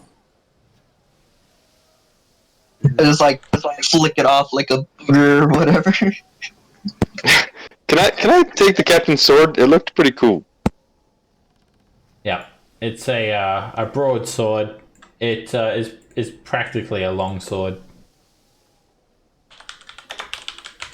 but more Does it have piratey. Does it have finesse? Does not have finesse. He is actually pretty staunch captain. Damn. Well, not anymore. She's half of what she used to be. I'm sure if we piled her all together, she'd look pretty intimidating. Let's take a look around. If I remember correctly, they said they wanted the contraband, but they didn't say anything about any gold or treasure that we might find here. What are we gonna do about that one over there? Please, I yield. Don't kill me. Oh, I'll do anything you want. I have information. I tell you what, you guys. I'll go below deck and start looking at the contraband. You talk to the survivor. Yeah, let's do that. Yep. Yeah, sure, I guess. And then after we're done talking to him, we'll come down there too. Yeah. if I look to the north, do I notice anything? No, just rolling tides and just a few other ships like several hundred feet away. Alright, now. What can you tell us about what's on this ship? Oh, yeah, hold on. You've boarded us, alright? You win fair and square. But if I'm to help you, I need some sort of guarantee. I'm going to have my life and my liberty. And Well, that you're still boat, so I alive. can get away. And he points to the jolly boat. No. You can swim. You can Are swim you away like mad? the others. So you're going to put me to death then? Well, I'm not giving you shit. Okay. Then No, we're I not pull out putting my him to death. I pull out my dagger. No. Fine then. Huh? So be Well- it. If you're to kill me, do it quick. I'm not scared to die. I was born on the ocean Well- and I'll die here. And he holds up his neck. Could I do it? Can I do Well- an intimidation check? He looks like he's willing to die, so Oh, okay. Then Now hold on a minute. If you tell us what's down there, then we'll give you a quick death. If not, then some things are gonna have to go breaky, breaky, snappy, snappy. you bloody inhuman bastards. What do you want? Just tell us what's on the ship, and we'll give you the quick death you desire. What are you then, pirates? Huh? Where are you from? And that's none of your. Kirith Oriel starts okay. to sort of say, this is not right, Kirith. I cannot allow this. I'm not gonna allow it. Ariel. We're not gonna allow him okay. to get killed. Well, okay. Let me ask you this. Who was the person that you were going to get smuggled? I'll give you information. For 100 gold. I'll tell you everything you need to know. It'll be worth your while. You're- All I ask is for that jolly boat and to go. You'll never see me again. I'll disappear into the night. You'll have everything you want. Or You're I take out my axe and start aiming it at his leg. Hold on. I was about to say. Now you're asking for money. You Alright, yielded. Now you're. At this stage, when you try to threaten to torture him, Oriel is starting to I didn't. Gareth, you start to feel like if you don't do something, then Oriel's gonna attempt to take over you and try and stop this. Oreo. Sometimes people say something that they don't plan on doing. It's just a threat. I'm trying to determine what they're doing here, but I do not believe they're going to torture. These crimes they have committed, they're not evil. Sure, they have subverted a king's taxes, but this is just monetary. It's surely not worth this man's life. If you had any decency about you, you'd let him live. He is no threat to you. He wants to leave with his life. Or we're we going to let could. him leave, but we need to get or we- information from him first, without Or we any could just- type of physical harm. We can turn him in for his crime. That's another option. Ha! There ain't no way. I'm going. You're You're acting Find like him into up. any cell. Find him up, and we'll take him. Find him up, we'll take him. If he's not going to talk, find him up, and we'll Alright, take him back he to just the- goes to Yeah. grab his weapon, and I'm gonna roll initiative. He Oh, goes okay. for the cutlass to make a move. all right. Bind him up. Alright. What I'm gonna do is move back one space. Alright, So- he won't attack you. He doesn't have his weapon out. Oh. And yep, I'll try to bind him up. I'll just toss the net on him. Alright, you toss a net, and it misses 11. It just sort of falls next to him, and he rolls out of the way. Even being 10 feet or 5 feet away? So the range is 515. Oh, right. So you're doing that long range, which is disadvantage. Wow, that is a garbage weapon. Okay. Well, it restrains them, which is really Yeah, really good. It's useful. Alright, shit. That's it. And you I think sharpshooter would negate that as well. And be useful. Alright, Jimmy, you said you were gonna be below deck. Yeah, I'm gonna try and scope out the place to kind of like put the lighter, valuable things aside. Maybe try and hide them in a closet or something. All right. Well, you'll go below deck, but you haven't like. We'll get back to you while you're doing that. Okay. You'll be like, yeah, not able to do anything effective at the moment below deck. All right, Berizar. I'm just trying to separate what I would do versus what my character would do. Do what your character would do. Berzer would cut at him since he's trying to attack everyone.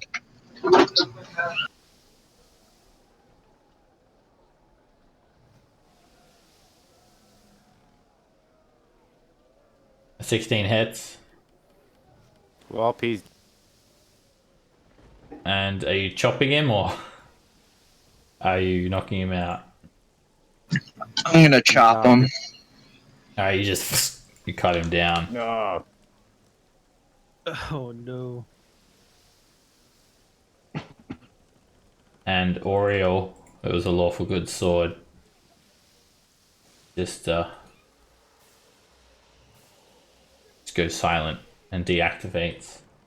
You guys are killing How's me. wait. How is that his fault? Because he allowed it to anything. happen. I We were gonna restrain don't think him. I can use my services for your party any longer, Kirith. I'm sorry, but this goes against my very moral code.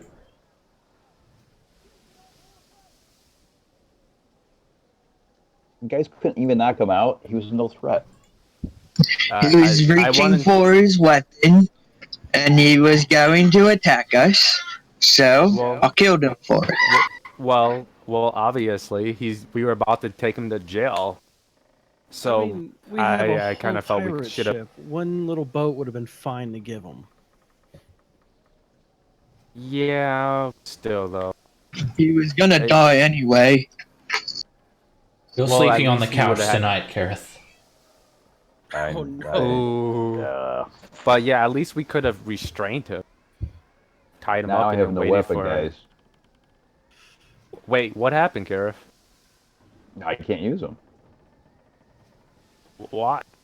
No, you can still use it, I think. It's just not a +1 anymore. Yeah, Oriel is not too happy at the moment. Oh, She's giving me the Is your silent sword- treatment, Gareth. is your sword mad at you? Yeah. Just don't, happened? Gareth. Just don't.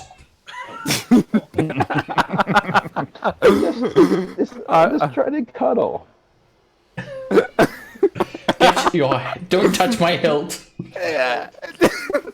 I'm being really, really nice. There's no reason. It was these guys. I didn't have anything to do with it. Don't make me possess you and... Well, you don't want to know what I'll do. I just need some space. Just keep me sheathed. All right, I'll get you space.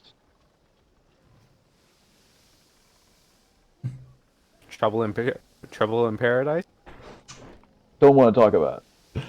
All right, while this is going on, Jimmy, you've... All right, just going to put you guys onto, like, the level, like, same level, but the map with the, like, cabins and that.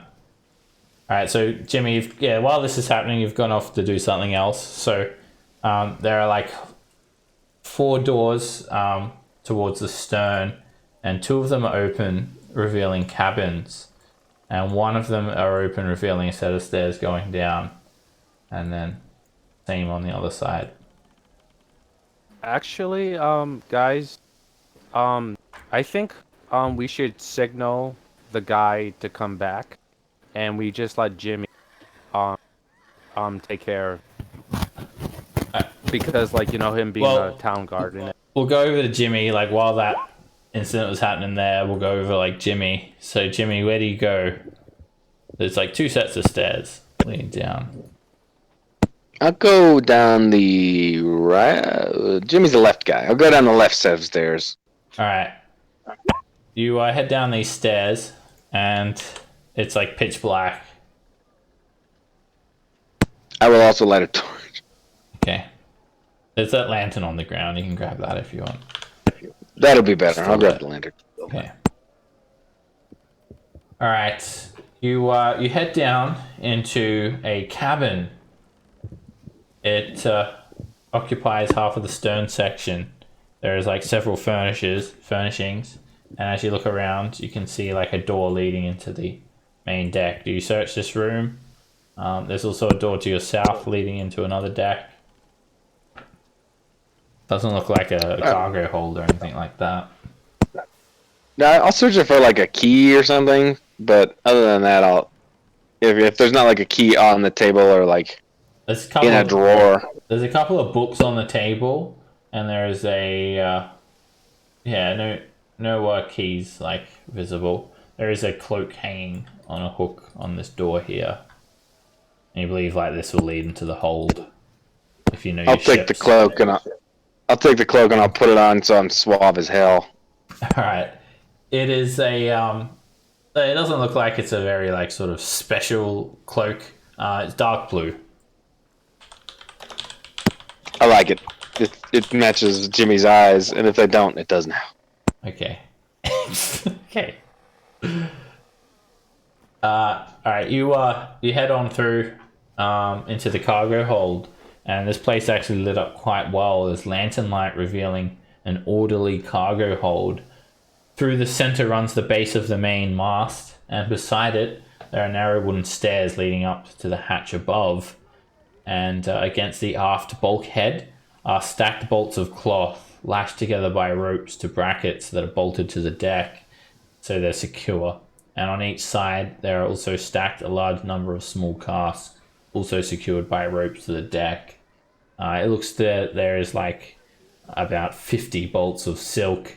There's like 100 casks here, and there's one large crate as well nestled in with sort of the silk large crate.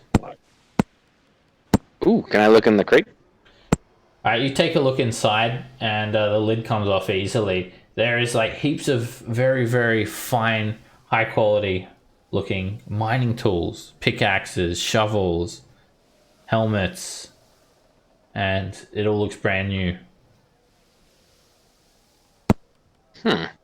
So that I should probably leave, because that would be noticed if it was... Well, no, because... And just like looking at these casts, Jimmy, there's like, what's your strength score? It's like 8. 8, yeah, it ain't good. There's no way you're going to be able to lift one of these by yourselves.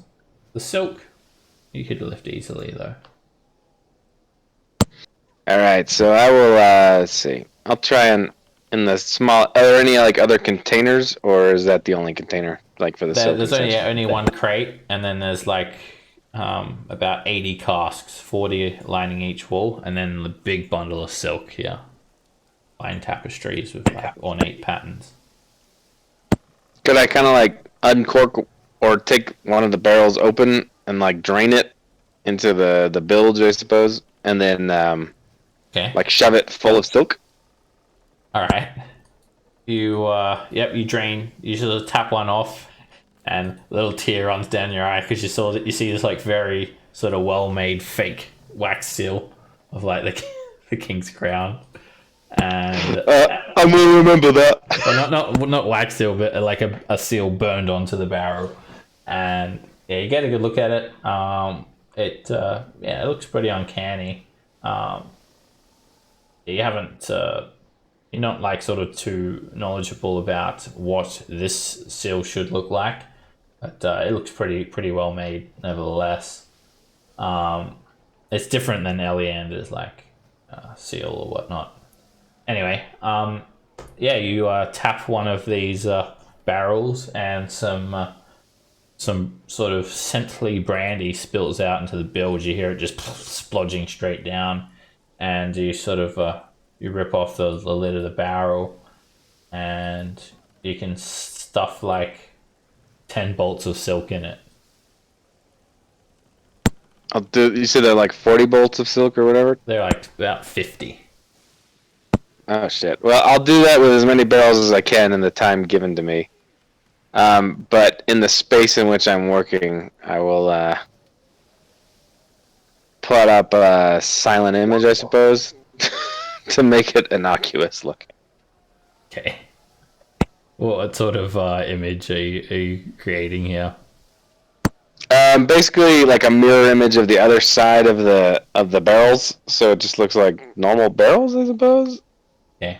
Just in case if someone who isn't in on the scheme comes down, it's not immediately apparent that I'm smuggling. All right. So up ahead, like up on the upper deck, like this was going on, and yeah, you've got like 2 barrels secured with 20 bolts of silk. So Adol, Razor, Sweet Lou, Gareth, and Loran, you notice like Jimmy's like gone below decks. What do you guys do? Nothing. I was gonna go and investigate down there too. I mean, like, it's Jimmy's the guard, town guard. I think I'm gonna let him do his thing. Well, I could go and help him. You know, No, I don't want to sit here. I'm gonna try we can looking for the explore captain's the rest quarters. of the boat because it's pretty big. So Well, why don't if it's big, I could help him with it. There's got to be big stuff down there. I could help him carry it or whatever. If he needs us I to mean, transport like, it. I still need you for like if there's any surprises. So let's you, me, and Kira, let's check the other side.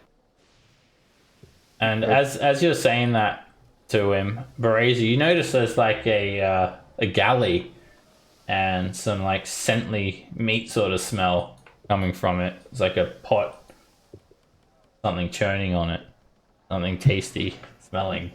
Oh, See, let's check. Yeah, let's check that I'm out. gonna go.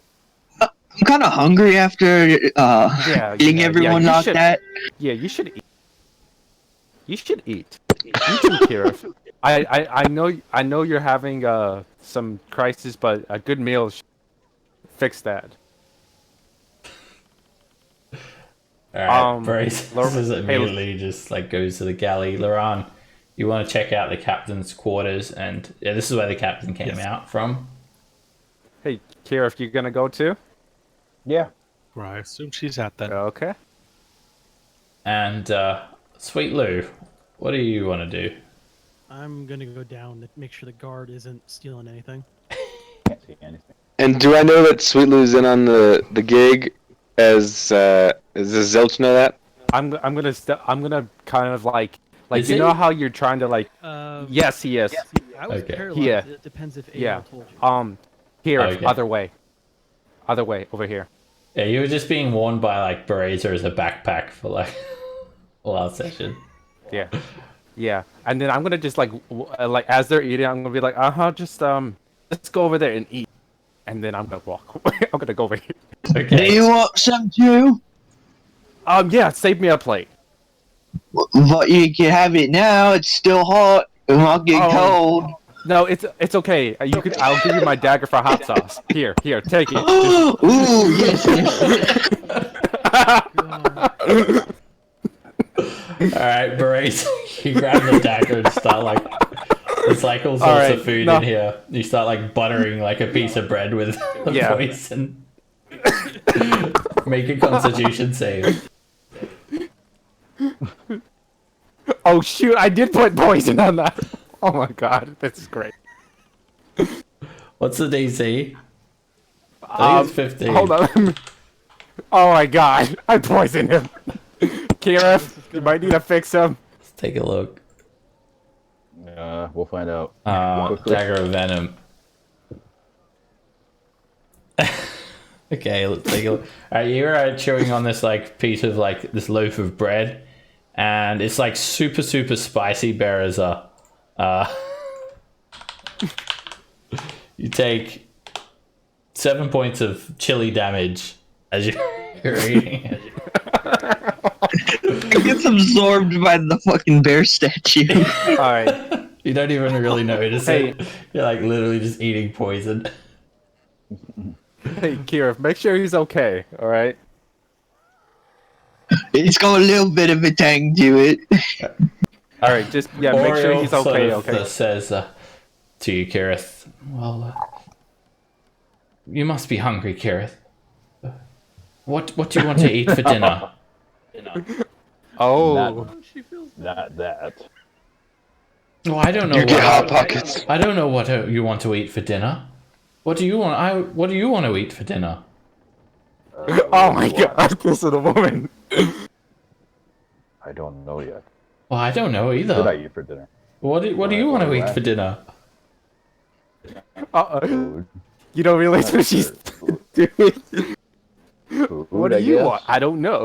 Alright, Kirith just debates what he's gonna have for dinner for the next 10 minutes. Alright. I Okay. It's pretty good. Alright, Sweet Okay. Lou and Adol I'm go still down to debating. the cargo hold with Jimmy, Bereza, and Kirith are sort of hanging around the this galley, and Laurent's gonna check I the hear- captain's quarters. I hear people coming down the stairs, and I kind of like hold my breath and hide, and then I see it's those two. I'm like, oh, good. Alright, we'll take a 10-minute break now, and then we'll go around as everyone investigates the ship. See you guys back soon. Investigating the food with my taste buds. I'm gonna need that dagger back. You're just like, are you gonna? That was. No, that was great. After that kind of dark moment. Ooh, hot sauce! Yes. See you guys back soon. Yep. This has been really good. I'm glad to be playing again. It's been like 2 weeks. It's been a really long time since we played, but we finally got onto this ship, and I thought that we were gonna be like ghost. No, this was just a smuggling ship. I mean, maybe some Scooby-Doo shit if it's ghost smugglers. Yeah. I'm just glad that we I'm really glad that we took care of that mate, because I didn't know if she had like a lightning bolt waiting for us. In the Yeah, I cast lightning bolt with my axe and I split her in half. yes, and that swashbuckler, we took her out pretty quickly because we've had our ways with a few swashbucklers. It never went well, so Well, because fucking not Jimmy weakened her up for me, and then I just slashed her open. That was like a fun thematic tag team. It was like, because Yeah, I was waiting for someone to get in range, so it was just like perfect. yeah, because I missed with the first one, and then you shot, and it opened her up because she was like, "Arr!" and then I just cut her open like a tauntaun.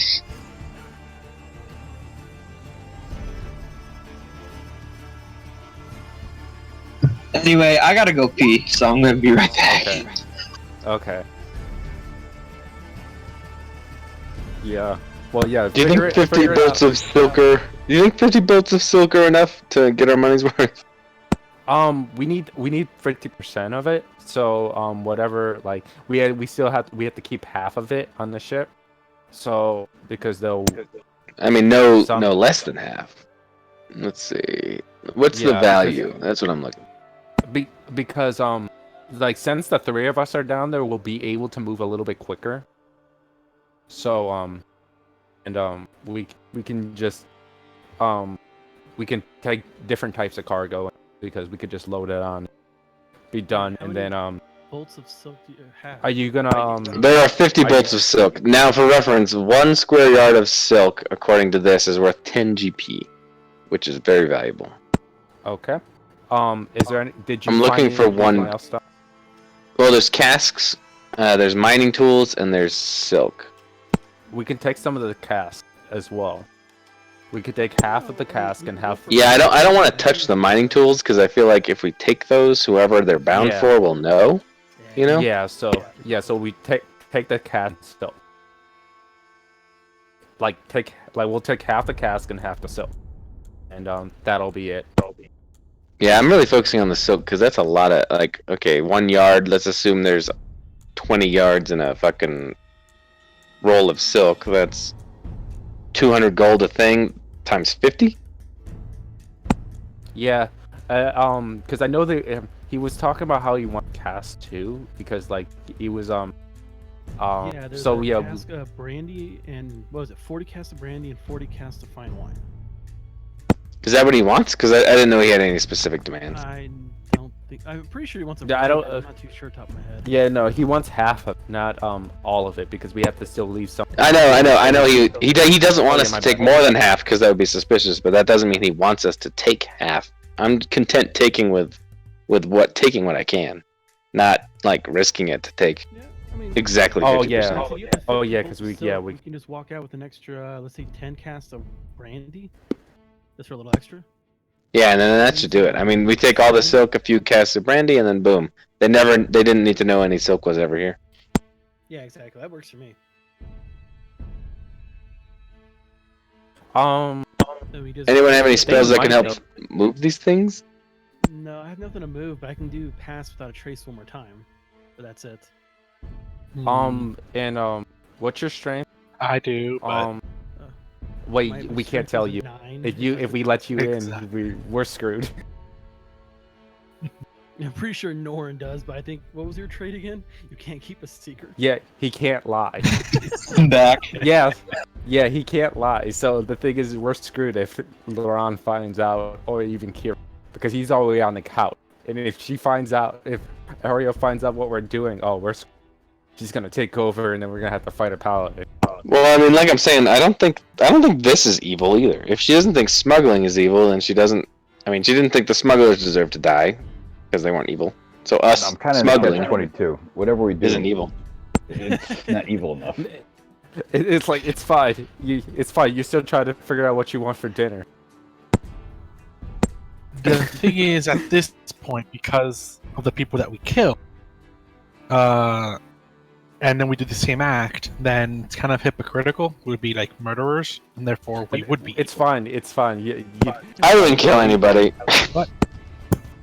No. Barroso did all the killing. I just did all the stealing. But I'm not what part I of mean- it, so Yeah, you're not a part of it, so that's why it's you're fine. Like, I can't believe how high of damage I was rolling. Like, jeez. Great weapon. Yeah, master, that was a man. lot. It was just like you were just walking around, just cutting everything, and it was a surprise round, so it did great. Yeah, barbarians are ridiculous. In my other campaign, I have 1 level of rogue and everything else barbarian. And that 1 level of rogue is in persuasion and athletics. So I have the highest persuasion in the party, which is dumb. And I also deal the most damage in the party, and I soak the most damage in the party. And it's like, Oh my god! why did they make barbarians this good? Did you I take love the it. feats? I have polearm master, tough, and resilient wisdom. I haven't even put anything into ability scores. Oh my god! Hold on. That's a pretty good one.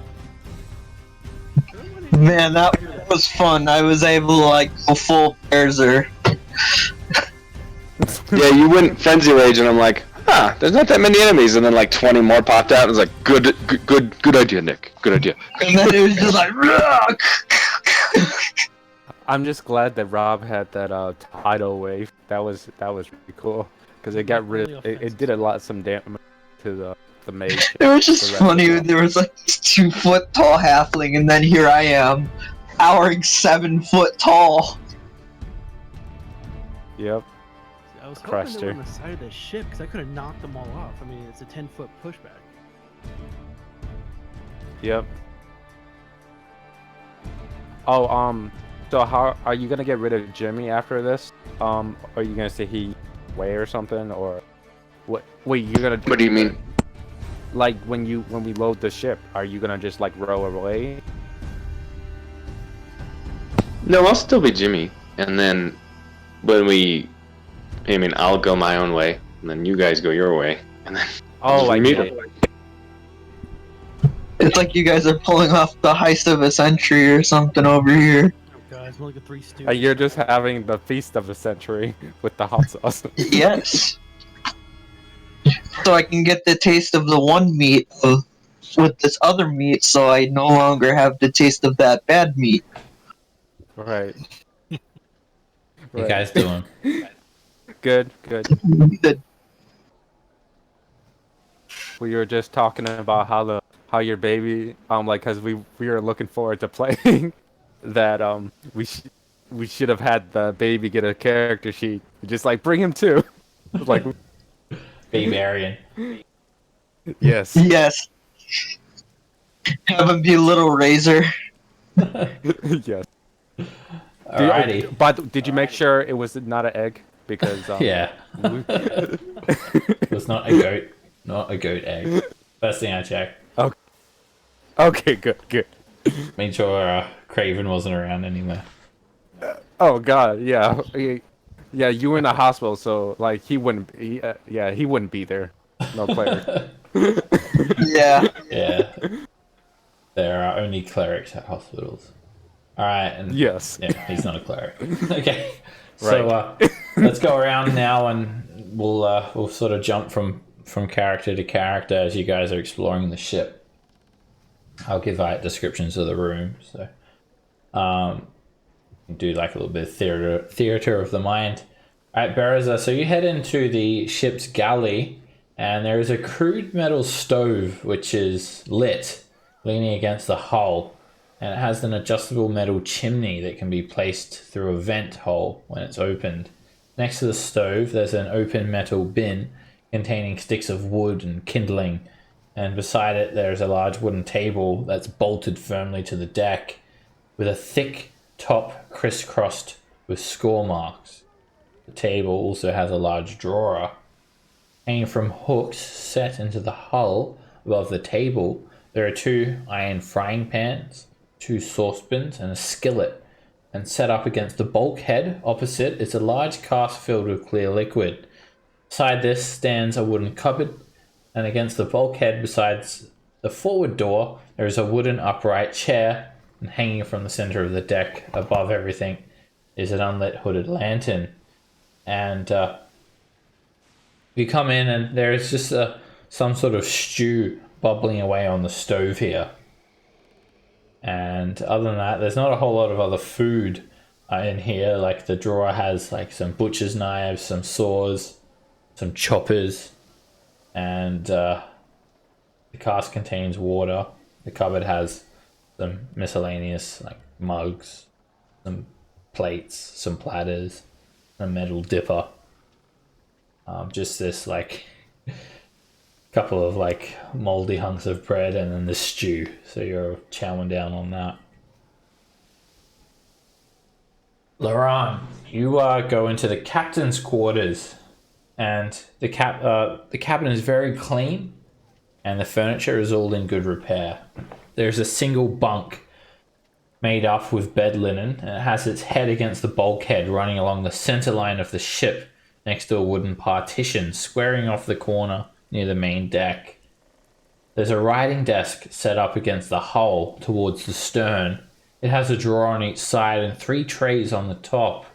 Also on the desktop, just in front of the trays, there is an ink pot, 2 quill pens, a small knife, and a pewter container that resembles a pepper pot. Against the desk is set an upright wooden chair, and beside it a wooden brass-bound chest. Also, against the hull on the starboard side, there is a padded leather couch.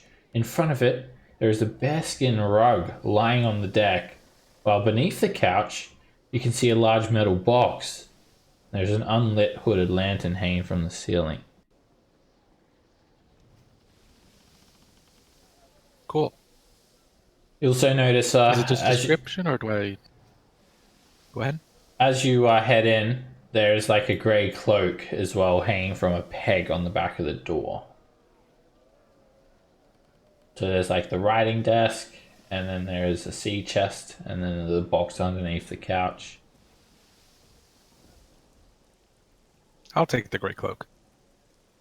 Okay, it again, this one doesn't looks like it has anything too special about it, but it's decent.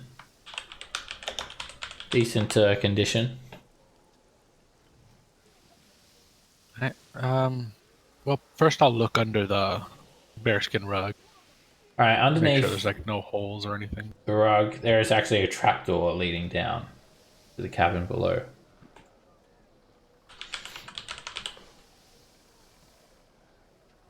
All right, I'll put it back and I'll see if I could open the chest. All right, there's the chest, and then there's like a metal box. Which one do you want to check out? Oh, the metal box. All right, the metal box. It's so you pull it out. It looks locked. You try to open it, locked. Can I go to the captain's body and see if she has any keys or anything on her? Sure. You go over and search her body, and sure enough, she has a key on her. It fits. You open it up, and when you do, you hear a click, and you can see hidden within the chest there is a blade that could sort of swing out and slash your hand, but it seems to be disarmed by using the key. And inside, it is actually very, very heavy, Laurent. Like, you can barely shift it. You like have to use all of your strength to like just pull it out from under the couch. And inside there are 10 solid electrum ingots.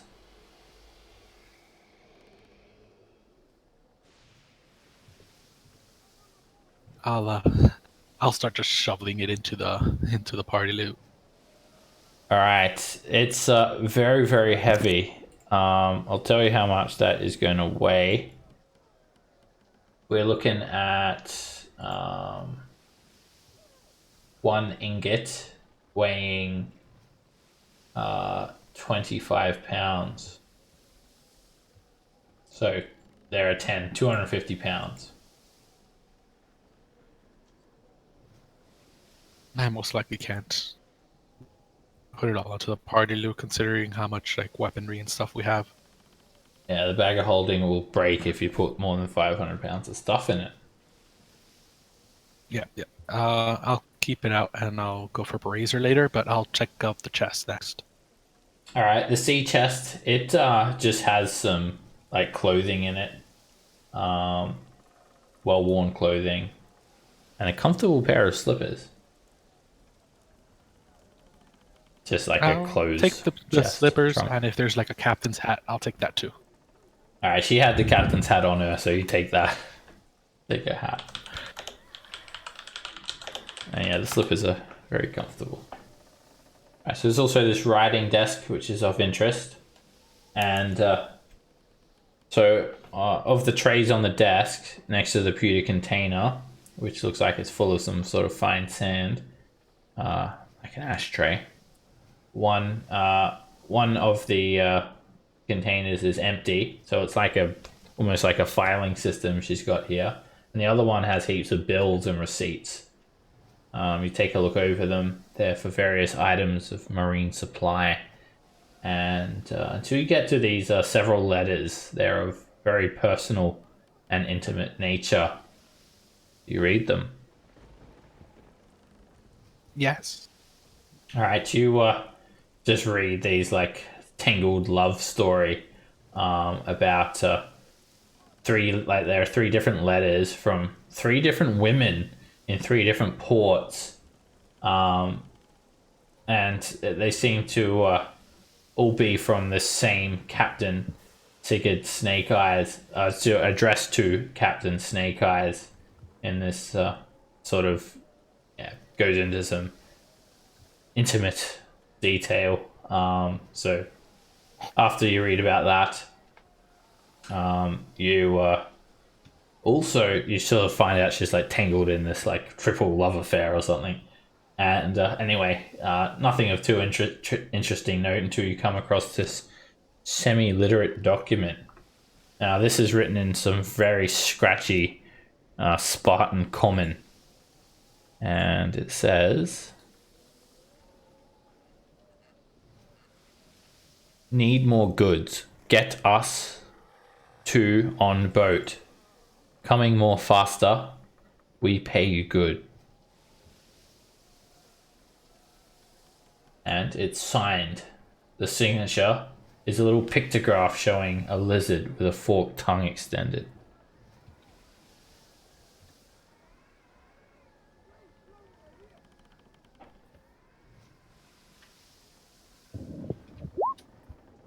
Right, I'll put that away and keep rummaging around. Alright, there's I can. Yeah. some drawers and they're both locked. Does the key that was used for There are a couple of other for keys that metal box? on that ring, and they fit. The first drawer has 2 thin red vials and 1 thin green vial in it. There are 2 potions of healing and a dose of antitoxin. In addition to that, there is a set of manacle keys.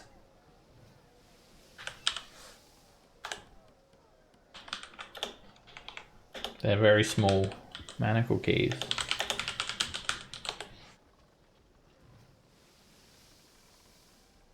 And then in the final alright. drawer, there are 7 maps of various sea and coastal localities.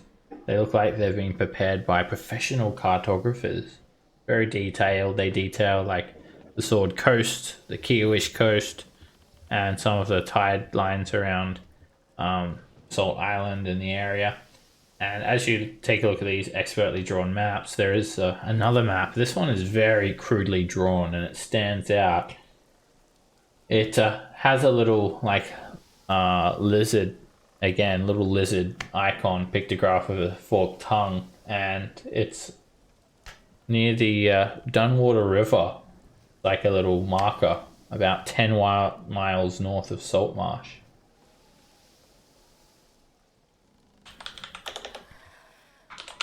Yeah, I'll take the maps as well. Okay. I'll go over to the overland map and I'll show you where that area is located as well. So you can just sort of see. If I can get that map.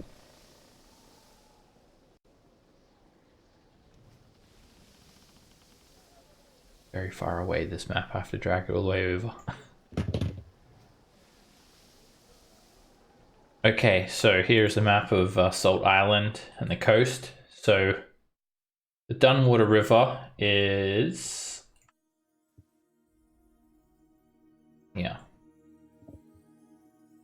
This lizard marker is here.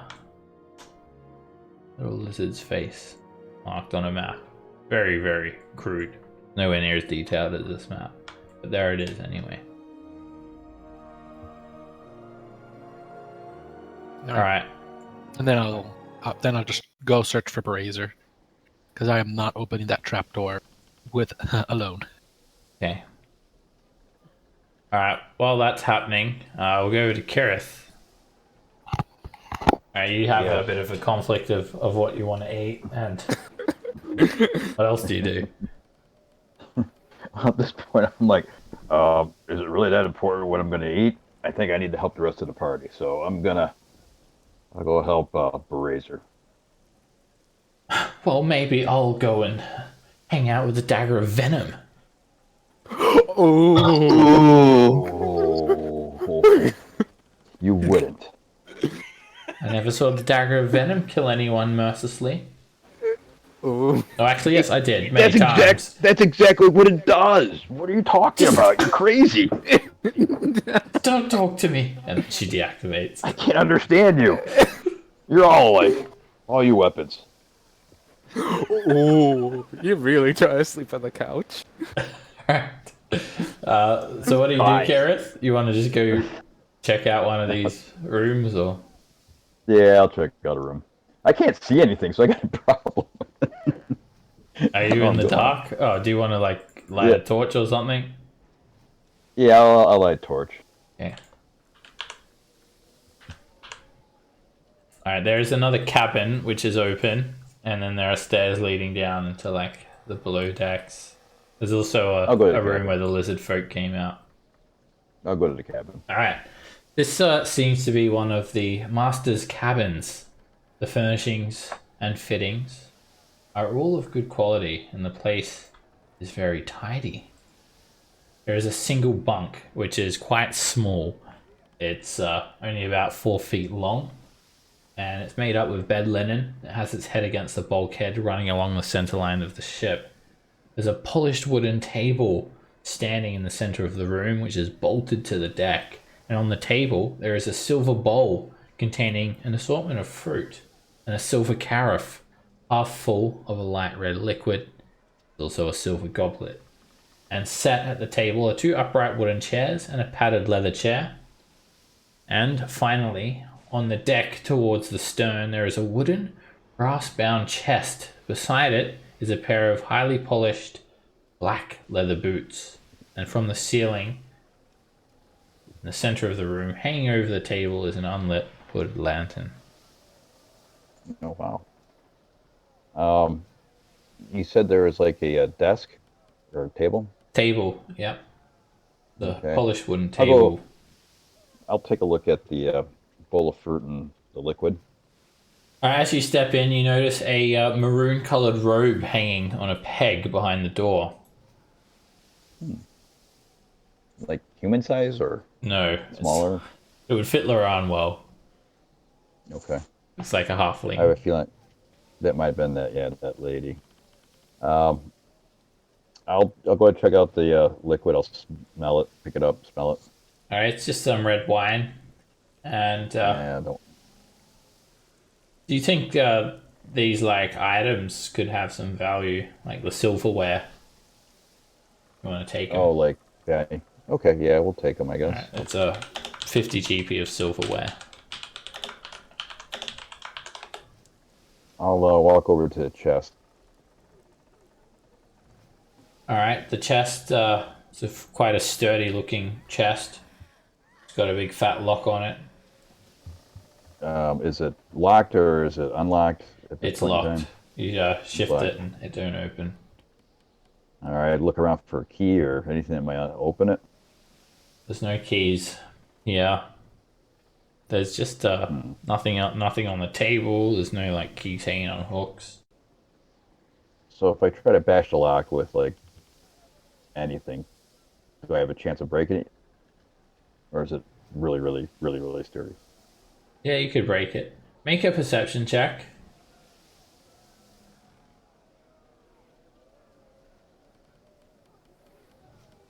As you sort of take a look around, you're looking over the chest. I just move your guy up there, Kirith.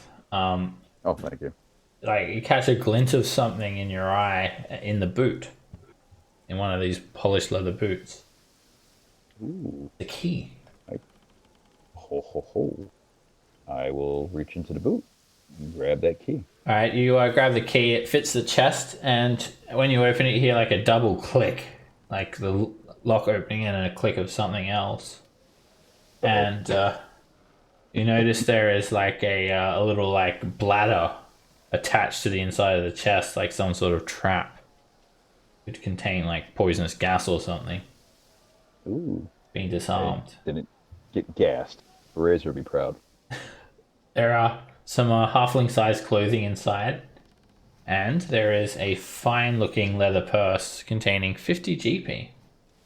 There's also a spell scroll and a spell book. I assume they're not paladin or anything like that, so I mean, is it possible for me to gather all the gear up, take with me to show Laurent? Sure. Yeah, I know that this stuff is definitely beyond my comprehension, so I'll be as careful as I can to pick it up. I'm not going to read it or try to analyze it. I'll trust that Laurent will be able to do that. Okay. And then I'll go to the bed and I'll just check the bed to see if there's anything hiding in the bed or under the sheets. There is nothing under the bed. Nothing. Okay. I don't think there's anything else I noticed.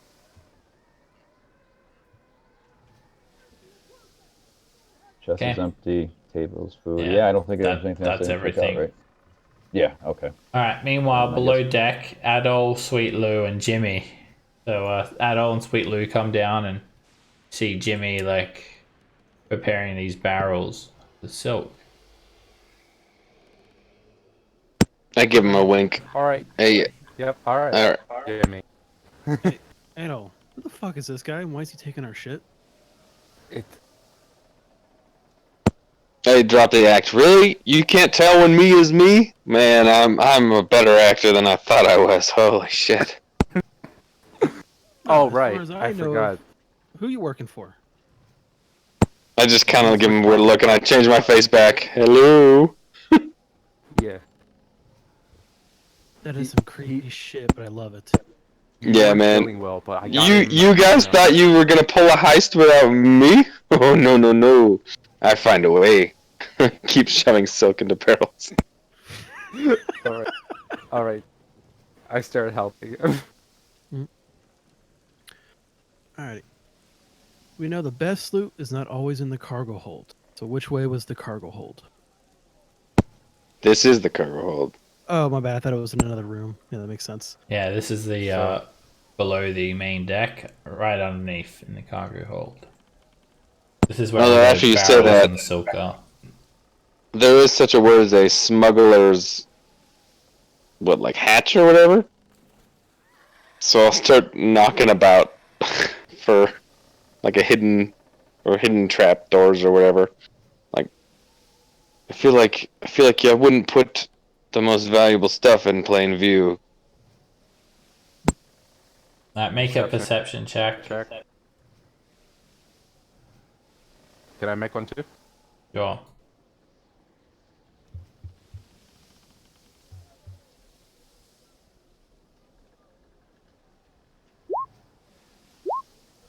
Alright, you look around and doesn't seem to be any like secret compartments.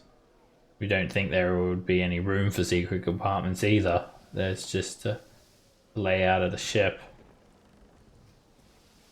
There's Alright. what you presume is the bilge below you.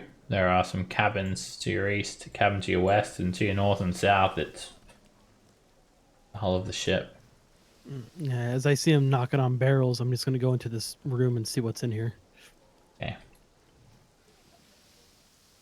You open up this door, and it's a cabin. In the center of the cabin, there is a plain wooden table on which sits a pewter flagon and a pewter mug. Beside the table, there's a wooden chair, and hanging over the table is an unlit wooded lantern. Also hanging from the ceiling at the aft end of the cabin is a large cage that holds a parrot, apparently asleep. Next to the hull hangs an unoccupied hammock, and beneath it there is a brass-bound wooden sea chest. Upon entering the room, the parrot immediately wakes up and starts squawking. Uh-oh. Ah! Pieces of eight! Pieces of eight! Ah! Ah! Pieces of eight!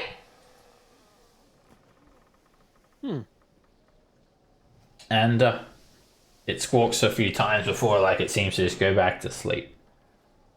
Ah!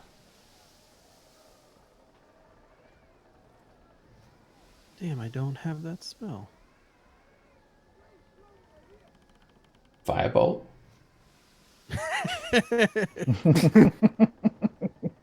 Some chicken wings do sound good, but I guess I'm just Alright, gonna... suddenly you just hear this like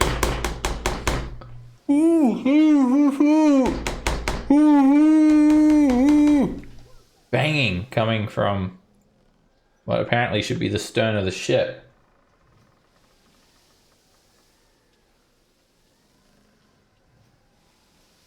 It's a muffled voice. I guess I'm gonna look for where that's coming from. Make a perception check. Alright. Ugh. Alright, you take a look around, Sweet Lou, and you can hear it like coming from behind this wall, but you can't see any like doors or anything like that.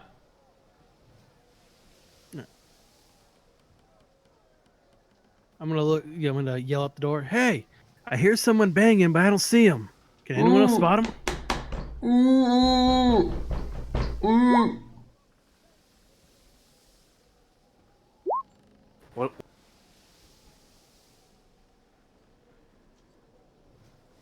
Jimmy, What's up?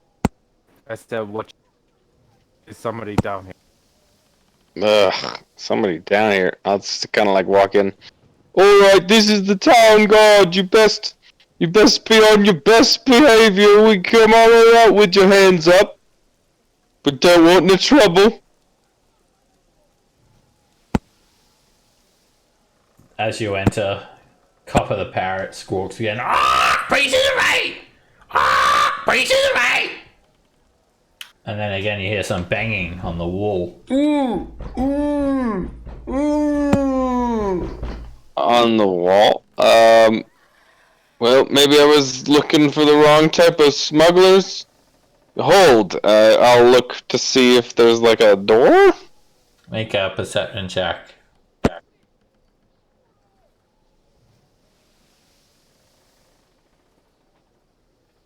And when you look towards the stone wall, you can see a very small 3-foot square compartment hidden within the wall. Secret door. Oh, damn. I'll open that son of a bitch up. I'll clear my throat real quick. And I'll open it up. I sort of just need a dagger to like pry into this piece of wood. It's like sealed perfectly with the wall. And you open it up. I didn't mention this, but I still had 4 daggers in my mouth this whole time, so I just removed one from my mouth and I opened the door. Okay. Alright. You see a very dark and cramped area which is only 4 feet wide at most. And squeezed in between the ship's stern and the adjacent cabin, there appears to be a holding cell. You see a slim blue-skinned humanoid figure cowering in the corner, chained to the hull, bound and gagged. Oh, that appears to be, well, as a member of the town guard, I suppose it's my duty to... And I go and I try and like pick the... Is he locked in? Yep, he's locked in. Fuck it, I'll try and pick the locks. Alright, make a thieves' tools check.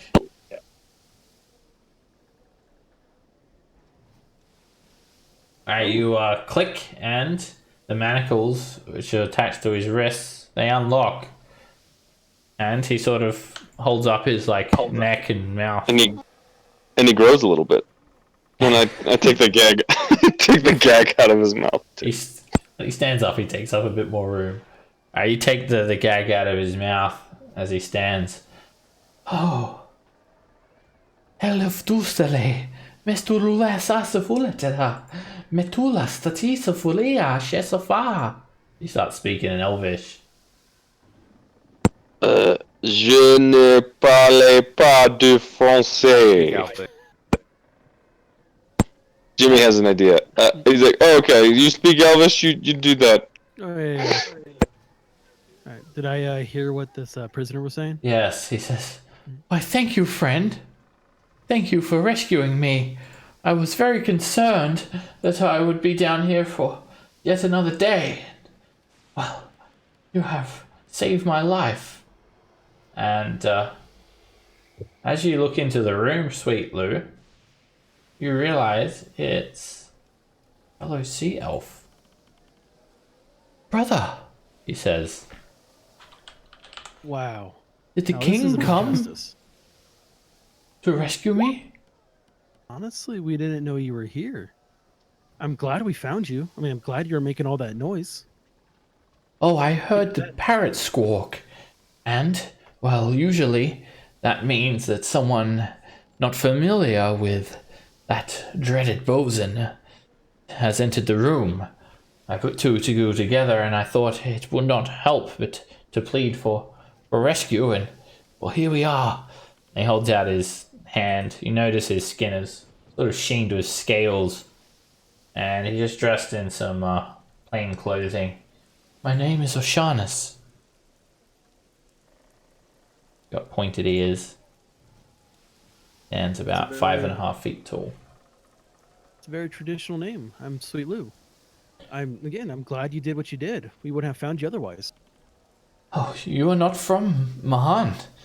I can tell your accent differs. No, I'm from around. We'll just leave it at that. Oh, well, either way, I am thanking the gods. Praise be to Prokin that I have been rescued. Please, may I step out? This room is cramped. Have you any food? Yeah, I got a little bit of food, a little water, and I just hand him a water skin and a ration. And he just like chows down, like scoffs the ration and drinks the water. Thank you, that nasty man with the hook. He was coming in, feeding me brackish water and moldy bread. I couldn't eat it. Oh. Ah. You are sent from the land to rescue me?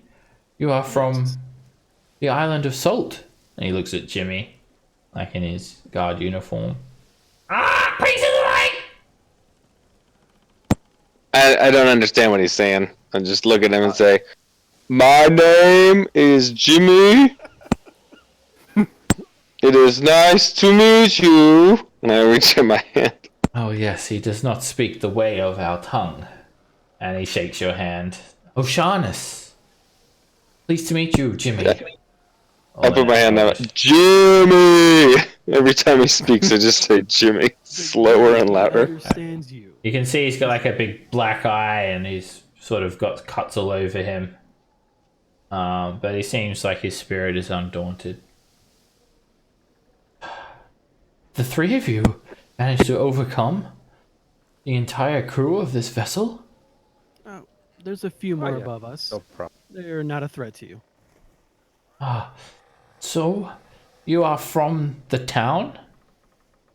I'm currently employed in the town. I am definitely not from it. Ah, But, I'm more interested in you. Were what reason did they have to capture you? oh, I was sent here from my king, you see. I have been tracking this vessel, the Sea Ghost, for many, many nights now. It was supposedly coming from a deserted coastal area, and it was not common to see a ship out in this land. So my king became suspicious of it and ordered me to keep a watch on the area, slip aboard the ship when it arrived. I did so, and I meant to hide, to follow the ship back to its port of origin, to discover what good I could make of these strange proceedings. And I did, for a time. I witnessed stowing aboard of a small arsenal of weaponry coming from the land in which your people call the Sea Prince's Hold. But I slipped up and I was discovered. I was captured, knocked out, and taken prisoner.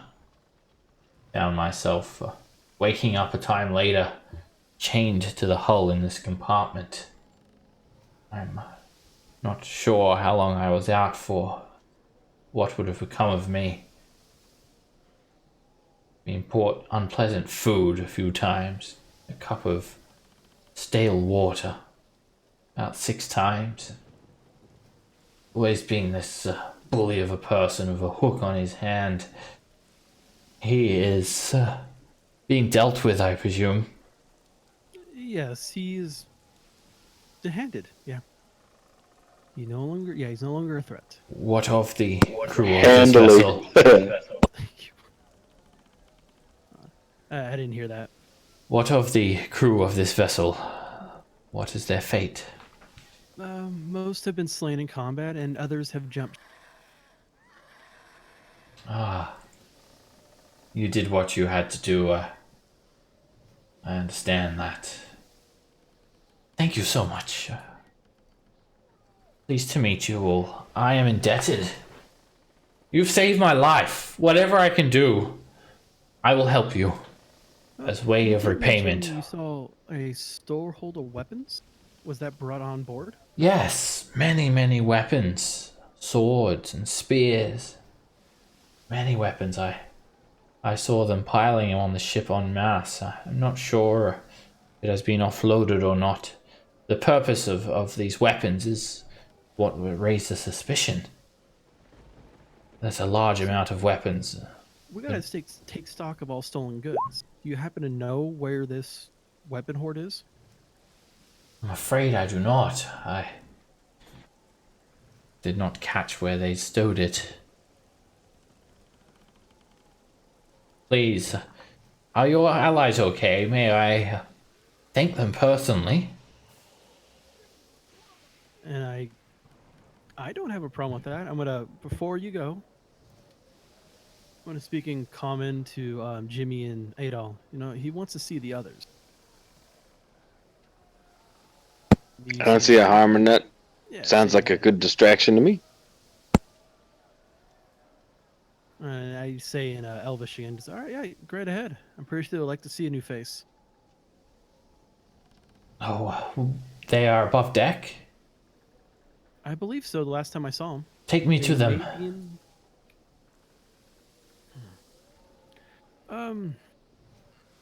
Adol, buddy, would you mind showing them the way? Do you know the way? Only the queen knows the way. I know the way. You know the way? Are you there at all?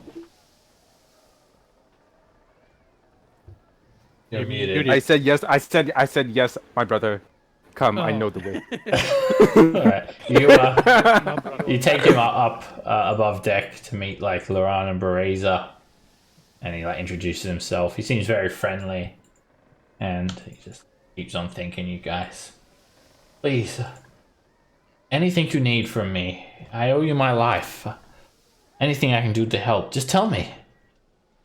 Is he speaking in Common or Elvish? Elvish, he doesn't seem to know Common. God. This is Oceanus. Adol, do you speak Elven? Yes, I do. Alright, I you speak translate. Elven. Yeah, I speak Elvish and Sylvan. Alright, you translate. Just the initial like talk, and Bears is like, "Well, Yeah, I'm basically when he's saying something, Sorry, kitty. I'm translating. Just oh, okay." I thought he was just speaking some gibberish. What does he say? Does he accept my thank you? He's saying thank you for saving from the pirates. It was no problem. I was just doing just doing good, I suppose. Yeah. Adol, as you're talking, you like look over to the port and you see like a rowboat slowly approaching, like from here. Oh. Okay. And you see like some two hooded figures on the rowboat. Oh. Hey, guys, let's get, why don't you get him fed? 'Cause he's, yeah, he's really hungry, so. Oh yeah. I am There's some starved. stew over here. There's some stew over here. Yeah. Over this way. Yeah. You're surprised how much energy it takes to swim in the ocean and dive non-stop. I'll like point at the stew and like pretend like a bowl is a hand, and I'm just like, eat. Yeah. Oh. Yeah. There must be more food. Careful. Do you think that's a storeroom? And he points to this like door here. I just shrug, and I guess I'll open it. Alright, you open up the door and you see the galley stores from iron hooks set into the ceiling. There are 3 long strings of sausages, a large ham, a hunk of meat. Against the hull there are 3 sacks, and set against the bulkhead beside the door there is a cask and a ceramic jar. Against the other bulkhead there's a set of large and small cask and another ceramic jar. There is an opening in the latter bulkhead about 3 feet square, with its lower edge about 3 feet above deck.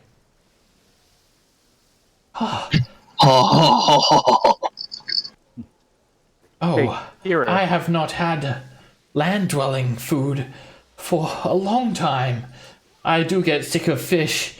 I can't help myself. Salted beef.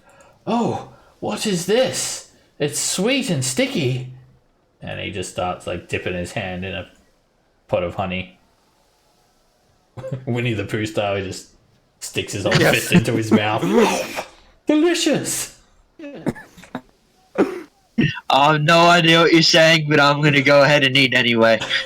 And Brazy just like pick up like a bag of flour and just start eating it. Like eating the flour. I'll grab like a big ham, I'll take a bite out of it and like offer it to him too. He declines, and then you see a cask, and it's like some like yellowy liquid in it, and you like drink it. It's olive oil, and you're just like drinking olive oil down. Oh my god! And like you're not bothered by it at all. It's just like food to you. Oh, that's just a thick drink to Bearser. Shaunus just grabs the ham and he just starts eating the ham. Hey, I was gonna grab that. Biting it. He doesn't understand you, so he's just eating. He's chowing. Mine. I'll Adol, you look I'll over and walk up you see the two hooded figures like looking up at you, like in the gloom, just like, hey. Hey. Give him like a one moment. Hey, Laurent, oh yeah, never mind. He's gone. Wait. All right, Sweet Lou and Jimmy, you guys like sort of hear a bit of commotion above there, and what do you guys do? I guess I'll poke my head up and take a look and see how Adol is, see if he's in the clear, because I assume Sweet Lou had a reason for sending Adol up the upper deck. Yeah. Actually, I'll ask him and be like, "Hey, why did you send him alone up there? You trying to clear the way or something?" I mean, no, we needed to know because we're expecting a boat to come, and none of us can True. sit inside the cargo. I'll make him. I'll send a mage hand and I'll put like a thumbs up. All right. Well, I guess it's on then, and then I'll go and start like moving the. I guess I stuffed 5 barrels full of 50 bolts of silk, and I'll try and move them as best I can. You're taking all the silk? Oh no! Don't take all the silk. Take half. Take Is half. it a bad idea to take all of it? Yeah, they told you to take half, Yeah. so it didn't look like there was like any missing, because they're expecting to find silk and brandy on the ship. Oh, okay. So I'll 2.5 barrels of silk, 25 bolts of silk. I'll start moving. All right, you guys grab them and quickly hoist them up onto the deck. And like as you guys come up, like Laurent, you're sort of standing there, like, what do you do when you see like Jimmy and Sweet Lou carrying these barrels over towards Adol? Oh, Laurent's trying to get Brazer's attention. The gray cloak, which is like 10 sizes too big for him, and the hat, which is just like constantly going over his head, and 2 comfy slippers. And he's trying to get Brazer to go with him to the captain's thing. All right, Laurent's he's eating. Which is gonna pushing take- by you. Kirith, what do? Do you like maybe hear them or see them like lobbing these barrels up? I don't know, because at this point I'm just hungry. That's all. Yeah. Kirith's Oh my just god! You guys argued so. Kirith's just dipping his head in You the pot argued of with stew. our. Yeah, so I don't know if I'm noticing the other effect. If I see something like, and I'll try to like make like a fucking illusionary, nothing wrong here. I can picture. You're Like gonna a- try and like Jedi mind trick me? No, I'm gonna try and put like a Wile E. Coyote painting up before anyone else maybe looks over and sees this. These aren't the stolen goods you're looking for. You just like Jedi mind tricking with a sausage. Yes. Oh my god! That would work. Yes. Oh, Laurent, you want some food? Hey guys, there's some food over here. Alright, you guys quickly roll and attach to a rope and lower down these barrels quickly to these hooded figures, and they sort of just nod, and then they take them and then they row off into the night.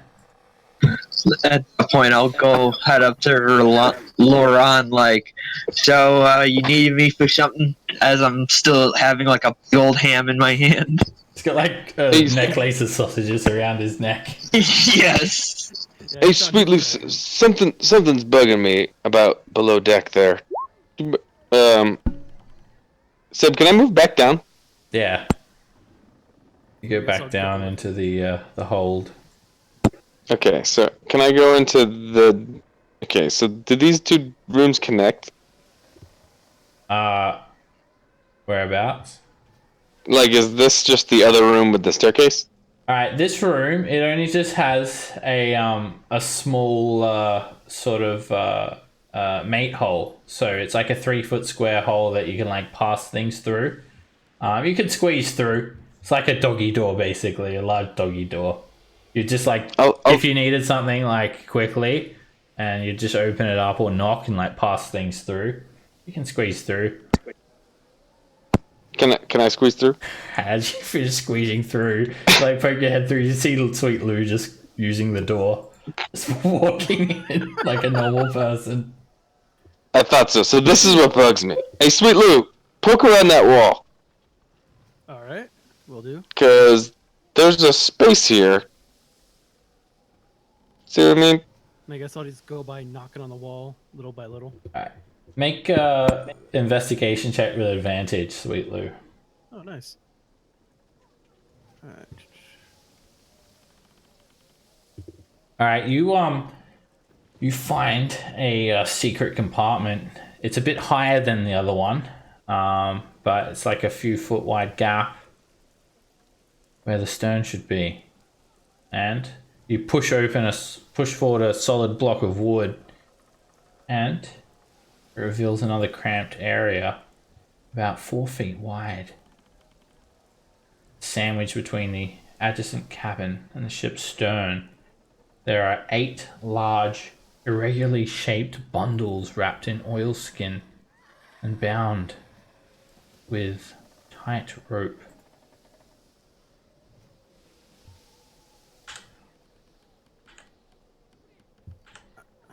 I guess I just go in and investigate what's in them. All right, you start looking through these piles. You untie one of them, and it's morning stars. The next one, long swords. The next one, javelins. There's about over 50 weapons here, and there is a shield, a single shield leaning up behind the piles. It's emblazoned on the front with the design of a lizard with a forked tongue extended. And there is like 10 morning stars, 10 long swords, 10 shields, 20 javelins. Mass weapons. Looks like you could arm a small army with these. Appears to be the weapons. Yeah, it's the whole horde. I guess I'll just grab. God, my strength goes pretty low. I knew it. I knew there was a smuggler's hold, and then Zilch just laughs to himself. I knew it. Pieces of meat! I pet the bird. I give him a little cracker. He tries to bite you. Oh, son of a bitch! I leave the bird. He bites you for 5 does. piercing, bites you on the neck. I use uncanny dodge. Oh, son of a bitch! Alright, you jump back. Take 2 damage. Oh man. Yeah, you guys also get 350 experience for that fight earlier as well. To give it to you guys. Yeah, I guess I'll just grab the shield and a couple morning stars, and that's probably it for my weight. Okay. I'm pretty sure I think the town guard will be more interested in that than we are. Jesus, I didn't. That's something. That's true. We probably shouldn't touch the weapons if we don't need them. At least we'll take the shield. That looks like it's worth something. The question is, why would they? That's a lot of weapons. Like, and that was clearly what they wanted. So I don't. I mean, they hid it, right? Like I said, like we said, the best stuff is always hidden. While you guys are standing here, you notice a few things in this room as well. The cabin occupies half the stern section, with one bulkhead running along the center line of the ship. Along this bulkhead, leading up into the direction of the bow, is that companionway that I described earlier. And there's this door leading up to the other part of the stern. And on the door, there is a dark blue cloak. Actually, no, that cloak was already taken from before. There's a single bunk with bed linen heaped up in a messy pile set against the hull. And at its foot, there is a wooden sea chest, brass bound, lid closed. Under the bunk, there's also a brass box, also closed.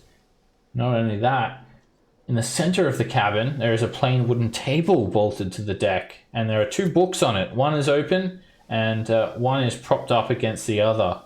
And beside the table, there's a wooden chair and an unlit hood lantern hanging from the ceiling. And there is just a hatch above you, 3 feet on the side, leading up to the deck above. Yeah, Sweet Lou would go for the little box. Wait! And I'll stop him. Or try to, if he lets me. No, he's cautious. He'd be like, "Oh shit, I fucked up again." I'll use my mage hand from across the room to open the box in case. Alright, is that the one, the small box under the bed? Yes. Okay. Yeah. It is actually locked. It does not open. And as you shift it around a little bit, it budges like, it doesn't even budge. It's very heavy. I shall use my thieves' tools with mage hand Ledgerman or whatever. Alright, make a thieves' tools check. I gotta get mileage out of this skill. Alright, you stand back to just sort of eyeball the lock from a distance, and you hear a click, and no traps. It's unlocked. You flick open the lid with the mage hand, and it's packed to the brim full of silver pieces. 500 silver. 50-50? Well, I mean, honor amongst thieves, you know. And so, I'll split it with the boys up top. Fair enough. 500 silver! I close the door, the fucking door to the parrot room. Alright, you close the parrot room. And the books as well. One of them is called The Principles of Navigation by Dar Korma. And then the other one is called Legal Distinctions in Letters of Mark by Tazar. And both of them are worth 10 GP each. Swipe. And then I guess the other box. Worth 10 GP each! Fuck off for your dinner! I strangle it with mage hand. 5 pounds is enough, right? Oh, no. It's killing me! And was there a second box? I was just threatening it. That was a life. And yeah, it's Oh, he's actually no! I didn't want to kill him. I don't want to be a birderer. alright, you don't kill him. You don't want to be a birderer. I didn't get that. Yeah. Oh, shit. In the other chest, there is it's not locked. It's just like a clothes locker, and there's some garments and a pair of boots. There's like a polishing cloth and some oil, and you also find like all of the clothing. It like has like sort of modified, so one of the sleeves is a bit longer than the other. Was this like the bosun's to go over the hook? That's fucked up. Looks like it. Good way to hide a weapon, though. I put it on. I take it and I put it on. How do I look? Not symmetric. Yeah, symmetric isn't my thing.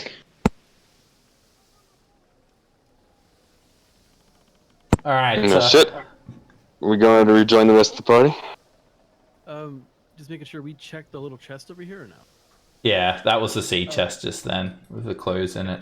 Bosun's clothes. All right, so you've searched all of the cabins towards the stern on the upper deck and the main deck, and there is still an area in the bow of the cargo room, north of the cargo room, and then there's a few rooms over here as well. Oh yeah. Well, if the top party wants to take control, I'll search the bow when it switches back to us. All right, Bereza and Adol and Laurent, you guys like in Kareth, there's this room like where the lizard folk came out of. Yeah, I'll quickly speak with Berazer and tell him if you could help me get the ingots that are in there. Oh, yeah. Okay, I could do that. Yeah, you can easily just sort of drag that up, and then like it'll fit in the jolly boat.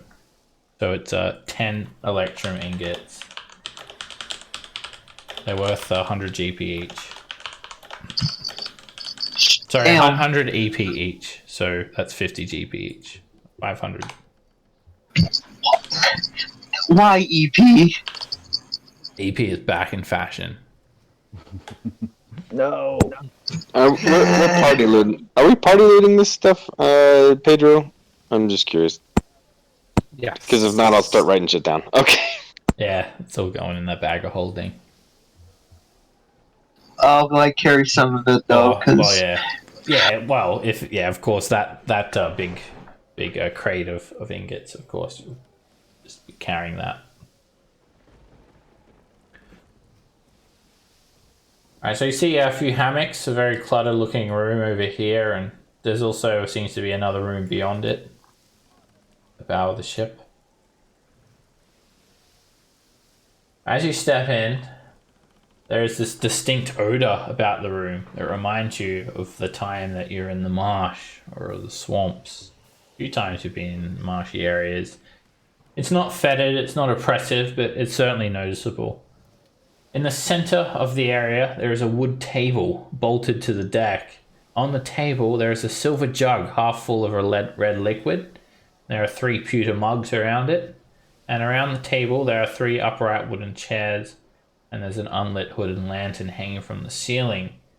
In the gloom, you see 3 hammocks, one at each end of the cabin, slung between the bulkhead and one of the ship's ribs, and a third hanging across the corner of the cabin from next to the aft door to the central bulkhead. Bulkhead, this big chunk of wood that runs down like the center here. Each hammock is empty, and each hammock has a small chest or a box of some sort underneath it.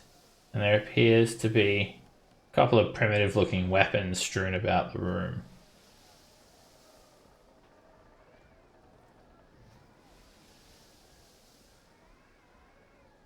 Also a door. I guess I'll go ahead and open the door. Okay. You push through and open the door to the next room, and you see a storeroom. There are 2 coiled links of rope, 3 rolls of sailcloth lying on the deck alongside a large box. There's a large wooden cask standing next to 6 links of wood planking, and set into a wooden rack fastened to the bulkhead by the door, there are 2 metal-headed hammers, 2 wooden mallets, 2 saws, and an adze. There's also an opening about 3 feet square with lower edge about 7 feet above the deck in the other bulkhead. I guess I'll check out what's in the crate. Alright, the crate has some copper nails in it and some dry tar in another cask next to it. There's a heaps of rope, and it looks like a bosun stores, things used to maintain the ship. So there also are these like boxes underneath the hammocks and where the lizard folk were staying. So is it like a box of cleaning liquid inside of the crate? No, it's Am I nails understanding? and stuff.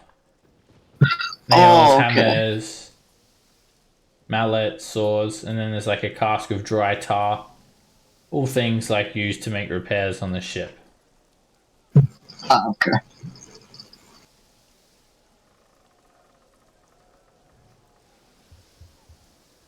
You said there was the X in it. Yeah, there are some boxes underneath the these hammocks.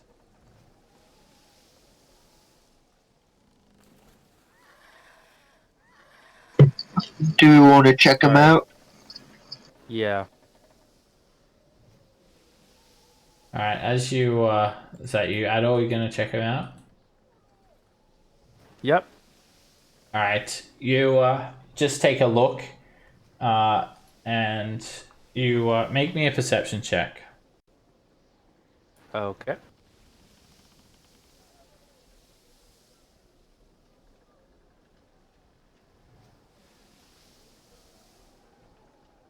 All right, what you do notice is as you open up these like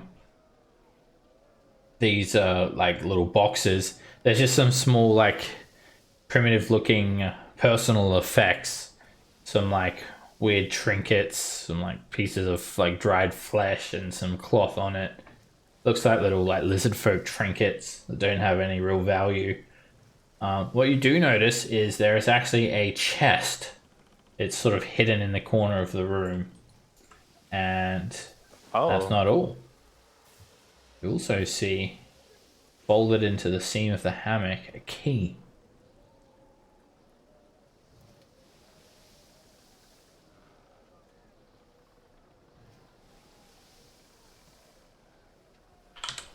Key goes to the chest. Could be. That's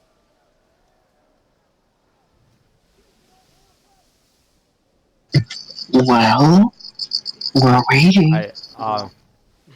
Oh yeah. I would like to open.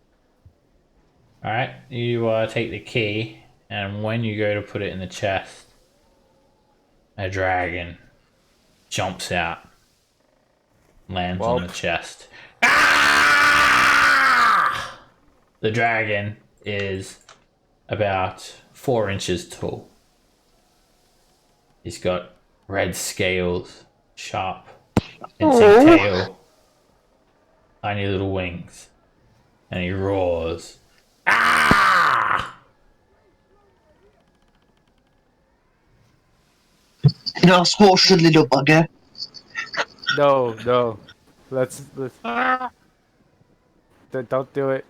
This one was trapped, Brazier. Back off! Have at you! Or I'll burn you all with my dragon breath, he says in common.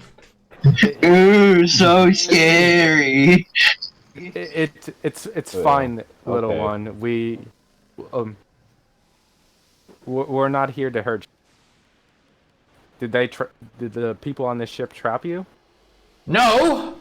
I am the leader of this ship, and the people on the ship are my loyal servants. For I am the mighty Bims, Sir Bims of the kingdom of many dragon, lots of them. And I've burned many people before for no reason whatsoever. So, if you try to attack me, I will incinerate you all. Is it understood? Yes. We have no intention of attacking. Trogador. You don't have to worry about that. Yes, we have How long no intent you hurting been you. How long have you been traveling on the ship? Hold on, one at a time. What were you saying, Laurent? Oh, I was saying, yes, we have no intention of hurting you, but you got one thing wrong. I'm captain here. I got the hat. Oh, I see. Yes, that is standard procedure. The person who has the hat is the captain. I have a whole fleet of ships like this anyway, so you can have this one. I'd really, it's just sort of taking up room, you know. I have 50, 100 other similar ships. So if you don't mind, I'll just get a little bit of space, because I was inspecting the wares here and everything seems to be in order. So you're not going to attack me, right? No, No, we're not. You're welcome. You're welcome to stay here or come with us, however you like. Yeah. Good. Well, I will just watch to make sure that, because I'm waiting for my other ships to come. So And then he sort of yeah. flitters his little wings. You see his got sort of bronzy sheened scales and little horns. He smiles, revealing a maw filled with sharp teeth. And he sort of just flutters around a little bit and lands next to Laran. Continue with what you're doing. I permit it. Laurent, Okay. can I pet him? I want to pet him. You won't pet me. I'm not some sort of pet. But if you must, I like being scratched under the chin. I scratch him under the chin. He starts purring like a cat. Oh, that's good. Oh, Oh, look him. Can we keep him? Can we keep him? yes, can we? Chimes in. And if he wants to stay with us, he can. Oh, good. I guess I could spare some time for a bit while I'm waiting for my kingdom to get in order. Because those things take time. So I'm happy to come along with you. Until then. It's king stuff. You wouldn't understand. I won't even bother explaining it. Yeah. That Oh, makes good. sense. All I know is Captain. And I point again at the hat.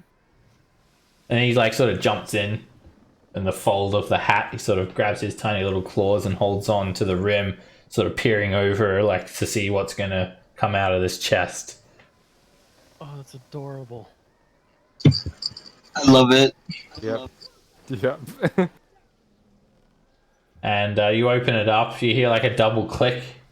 And as you look inside the chest, you can notice there are 2 poison needles sort of loaded into the sides of the chest that could sort of spring out and prick you. The trap is disarmed, and inside there are 10 electrum ingots worth 100 EP each. Ooh. Exactly the same as the other one. Well, how heavy it is, I might as well work out with these fucking things.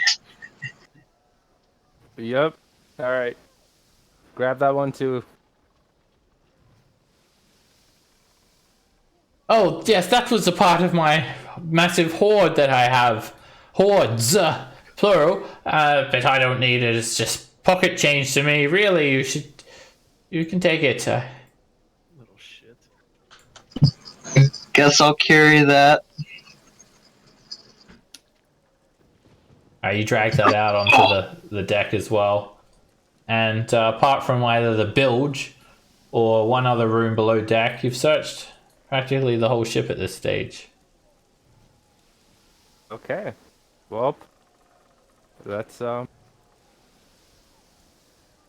guys want to all go Let's down go and check the final back. room? Or perhaps the bilge? Yeah. I move you guys all down. Brazier, can I have my hot sauce? I'm back. Fine.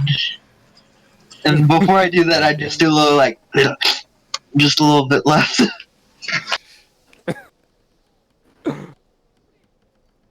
Bim sort of just flies around a little bit. And you guys open up the door to this final room. You also sort of just see this latch, and you can smell this like gunky scent coming from below. As you look down, like before you go in that room, as you sort of look down into the bilge from the hatchway with like your light sources, you can see little of what lies below. The area seems to stretch the full width of the ship, and you can see like a thick layer of wet sand, generally ballast, and an inch or so of this green, greasy water, and there is a scuttling noise that you can hear towards the stern, indicating that there's something living down there, perhaps living off the garbage that was thrown in occasionally by the lazy crew. Or you can see heaps of trash immediately below the hatch that has actually formed a small island in the fetid water. A particularly large one accumulated right below you. Ooh, I kind of want to go down there and kill it. Well, yeah. We best kill it before they come and commandeer this ship. Alright, I know you're bloodlust, but this thing ain't going nowhere. It's not a threat. We don't need to kill everything we see. Oshanis looks at you. Well- If you want, I will go down and investigate if it is your will. No. We'll do it. You just keep eating. Are you sure? I don't mind. I mean, I'm not sure what you Oh, hope yeah. to find down there. It's probably just some rats. Disgusting Oh bilges no, are. we just want to secure the ship. You're welcome to accompany. I am at your disposal. However, I am unarmed.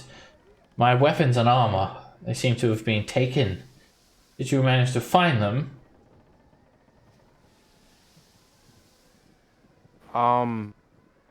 Did you guys find it? Jimmy, Sweet Lou, did you find it? We found a lot of weapons, but I don't think we found his weapons. Ah, is that? And he sort of looks like at Jimmy with like the mismatched like long sleeve shirt. Is No. this the bosun's cabin? He's the nasty boy that took the things off me. Well, he does have an interesting fashion sense. I wore it ironically at first, but it's growing on me, you know? One sleeve. This is like a handkerchief, and I like wipe my nose with it. Look at that. Works really well. Ugh. Alright, he points out under the hammock. There's a chest here. You missed it. And Blame Jimmy on that. Oh, I see. he like grabs it and pulls it out. Ah, blast. It's locked. And you see like a strange looking lock. Sort of like almost like a curved shape. Lock. Hmm. Well, Use all the keys we found? no, I found this particular key, and I used my mage hand and a lockpick from it. Okay. Give me a thieves tools check. Fuck. I don't think that's the right key, my friend.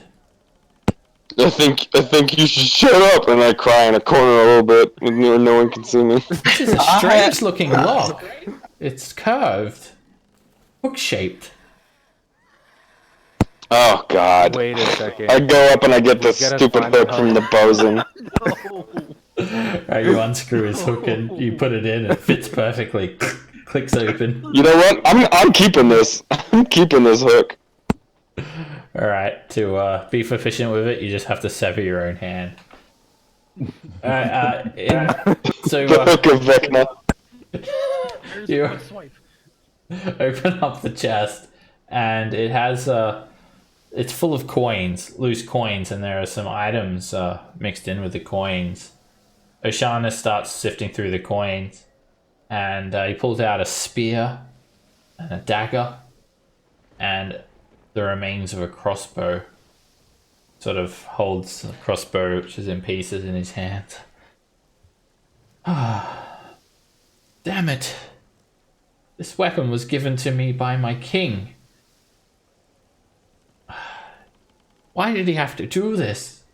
Did he really need to go so far as to break it? Did it to spite me, I know it. I know he was making fun of me. Well, I have a spear and a dagger. It is something.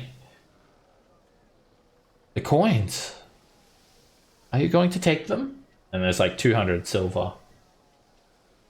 Well, you know, Zilch has an odd twinge for the. You know, my friend, you were imprisoned in there. It seems like you lost a lot. Do you think that could help you get on your feet a little bit better than us? I think. Oh, I have no use for these coins. We don't have a currency system. Well, if you insist, then I scoop them up as soon as he protests like 2 words. Like, Alright. you just hoover up the coins. 200 silver. so how gracious of you, Oceana. So great. Alright, so finally you look towards this last room here. and there are various unpleasant odors of humanoid occupation in recognition here. Crew quarters fills the entire forward part of this deck.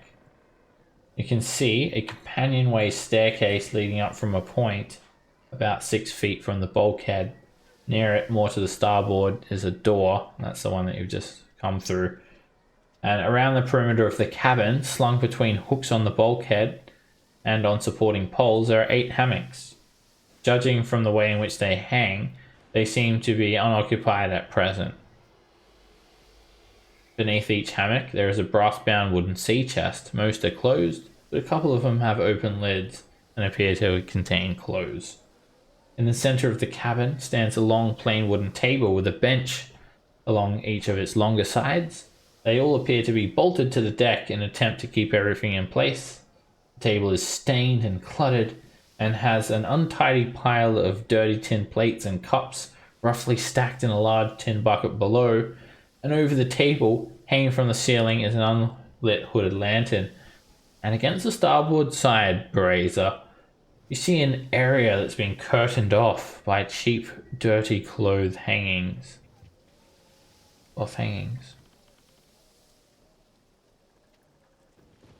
I'll go check that out.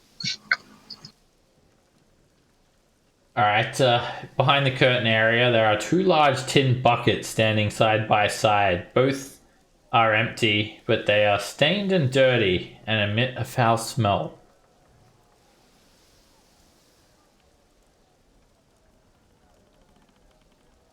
I don't know what I expected, honestly.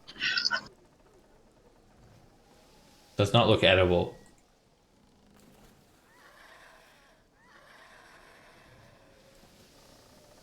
Sounds like a challenge. That does sound like a challenge.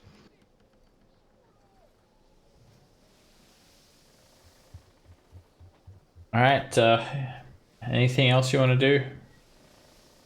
Want to search around this room or? Yeah. If I Yeah, look on any of the let's search around. tables, do I notice anything? In the witch?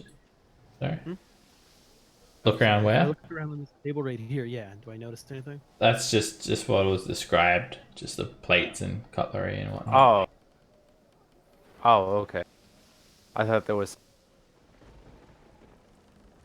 Do we want to kill the thing that's underneath this case, I guess? Yeah, we So- could check behind. See what was behind there.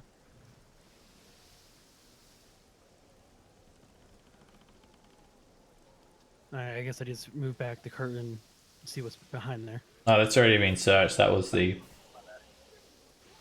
what Bereza found. The 2 tins. They're toilets.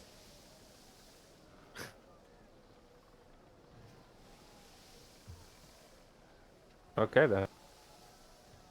Ashanis turns to you all. Well, it looks like these bandits have been dealt with. What is your plan now?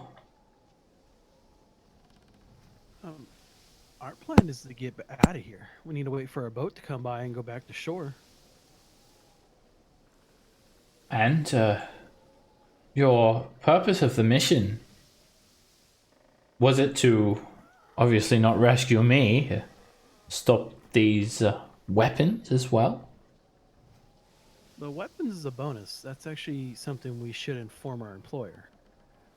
Our purpose was to, I look around the cargo room, make sure this was all here and untouched. Alright, he sort of also says, I noticed a lizard man among the dead on the upper deck. That seems a little odd. I did not see any lizard folk aboard the ship on the previous port mission. What do you make of it? Well, there were 3, but 2 of them fled at the given opportunity. I guess they weren't too. They didn't seem too loyal. My guess they paid for passage. But to Oh, where? yes, Why? here.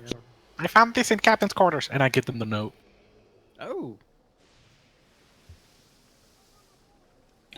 Need more goods.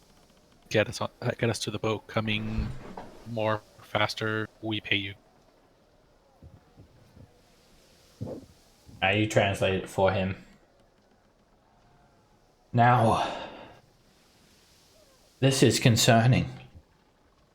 It would appear the lizard folk are procuring weapons. Do you not find this worrisome? Unfortunately, yeah.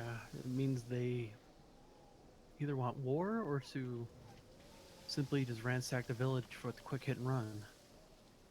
I have known lizard folk to be opportunists. They may take whatever they can in order to survive. Judging from this map, I believe this is the location of the lizard folk's lair. It's very close to your land, towns. You should definitely tell your employers immediately of this. For long have my people patrolled the oceans, secured as unsung heroes the lands and the oceans in which surround your land. However, if these creatures go unchecked on land, why? You may be in grave danger.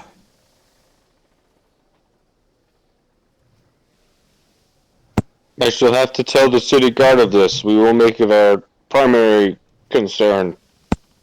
Ah, excellent. It's good to see the city guard are so willing to assist.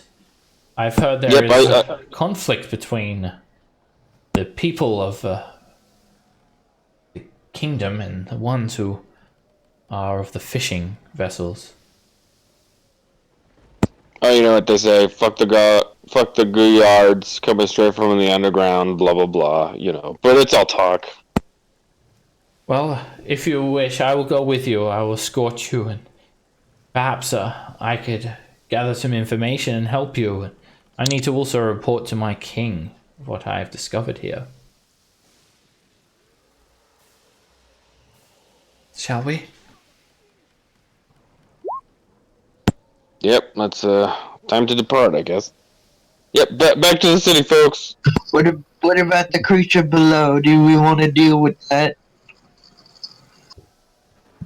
I don't Nah, think there's a he's creature. someone else's problem. In their keep. Wait, I thought there was. So there is a creature or not? Yeah, there's something below where the grates are right here. Like rats or I something. mean. Oh, A okay. scuttling noise. Can I do a perception check? Just to look? Sure. And I guess I'll go ahead and shine a light source in there too. Okay. Unless if you do that at all. Yeah, there's already light. I had the light on. You look down to the gloom. And you peer down. You can see like some rats eking out of a precarious existence. They're just like normal variety rats, scurry away at the sign of the light. It's very cramped down there. The bilge would only offer a few feet of headroom. I drop a ration down there. All right, with that, unless you guys want to go after rats, you'll wait, and Vershig will come back with the rowboat. Yep. And you guys know that the royal agents are going to move in and sort of seize this ship as soon as you give the okay signal. So you guys row back to Saltmarsh, and we'll wrap it up here for tonight. Start off next session with your return to Saltmarsh. Saltmarsh. And we're so close to a level up. Are you? We're about 1,200 away. We need 14. Oh, fish, not. No, we only need like 250 more. I thought we needed like 14,000 to level. Oh, it's 13,000 if I remember correctly. I think it's I thought that was- 14,000. Yeah, or like 1,300 Yeah. away, 1,200 away. Probably level up next level, I'd say. Next session. What was the name of the pseudo dragon again? Bims, B-I-M-Z. Oh, he's trouble. He's gonna join the party. Yep, that's a lot of NPCs with us now. Oshanus as well. They're making a party. They're making a whole bunch of. We're having a second party. Alrighty, I'll see you guys next week. Thank you all very much. Good night. Take care. All right. Good night. Good. Right. We pulled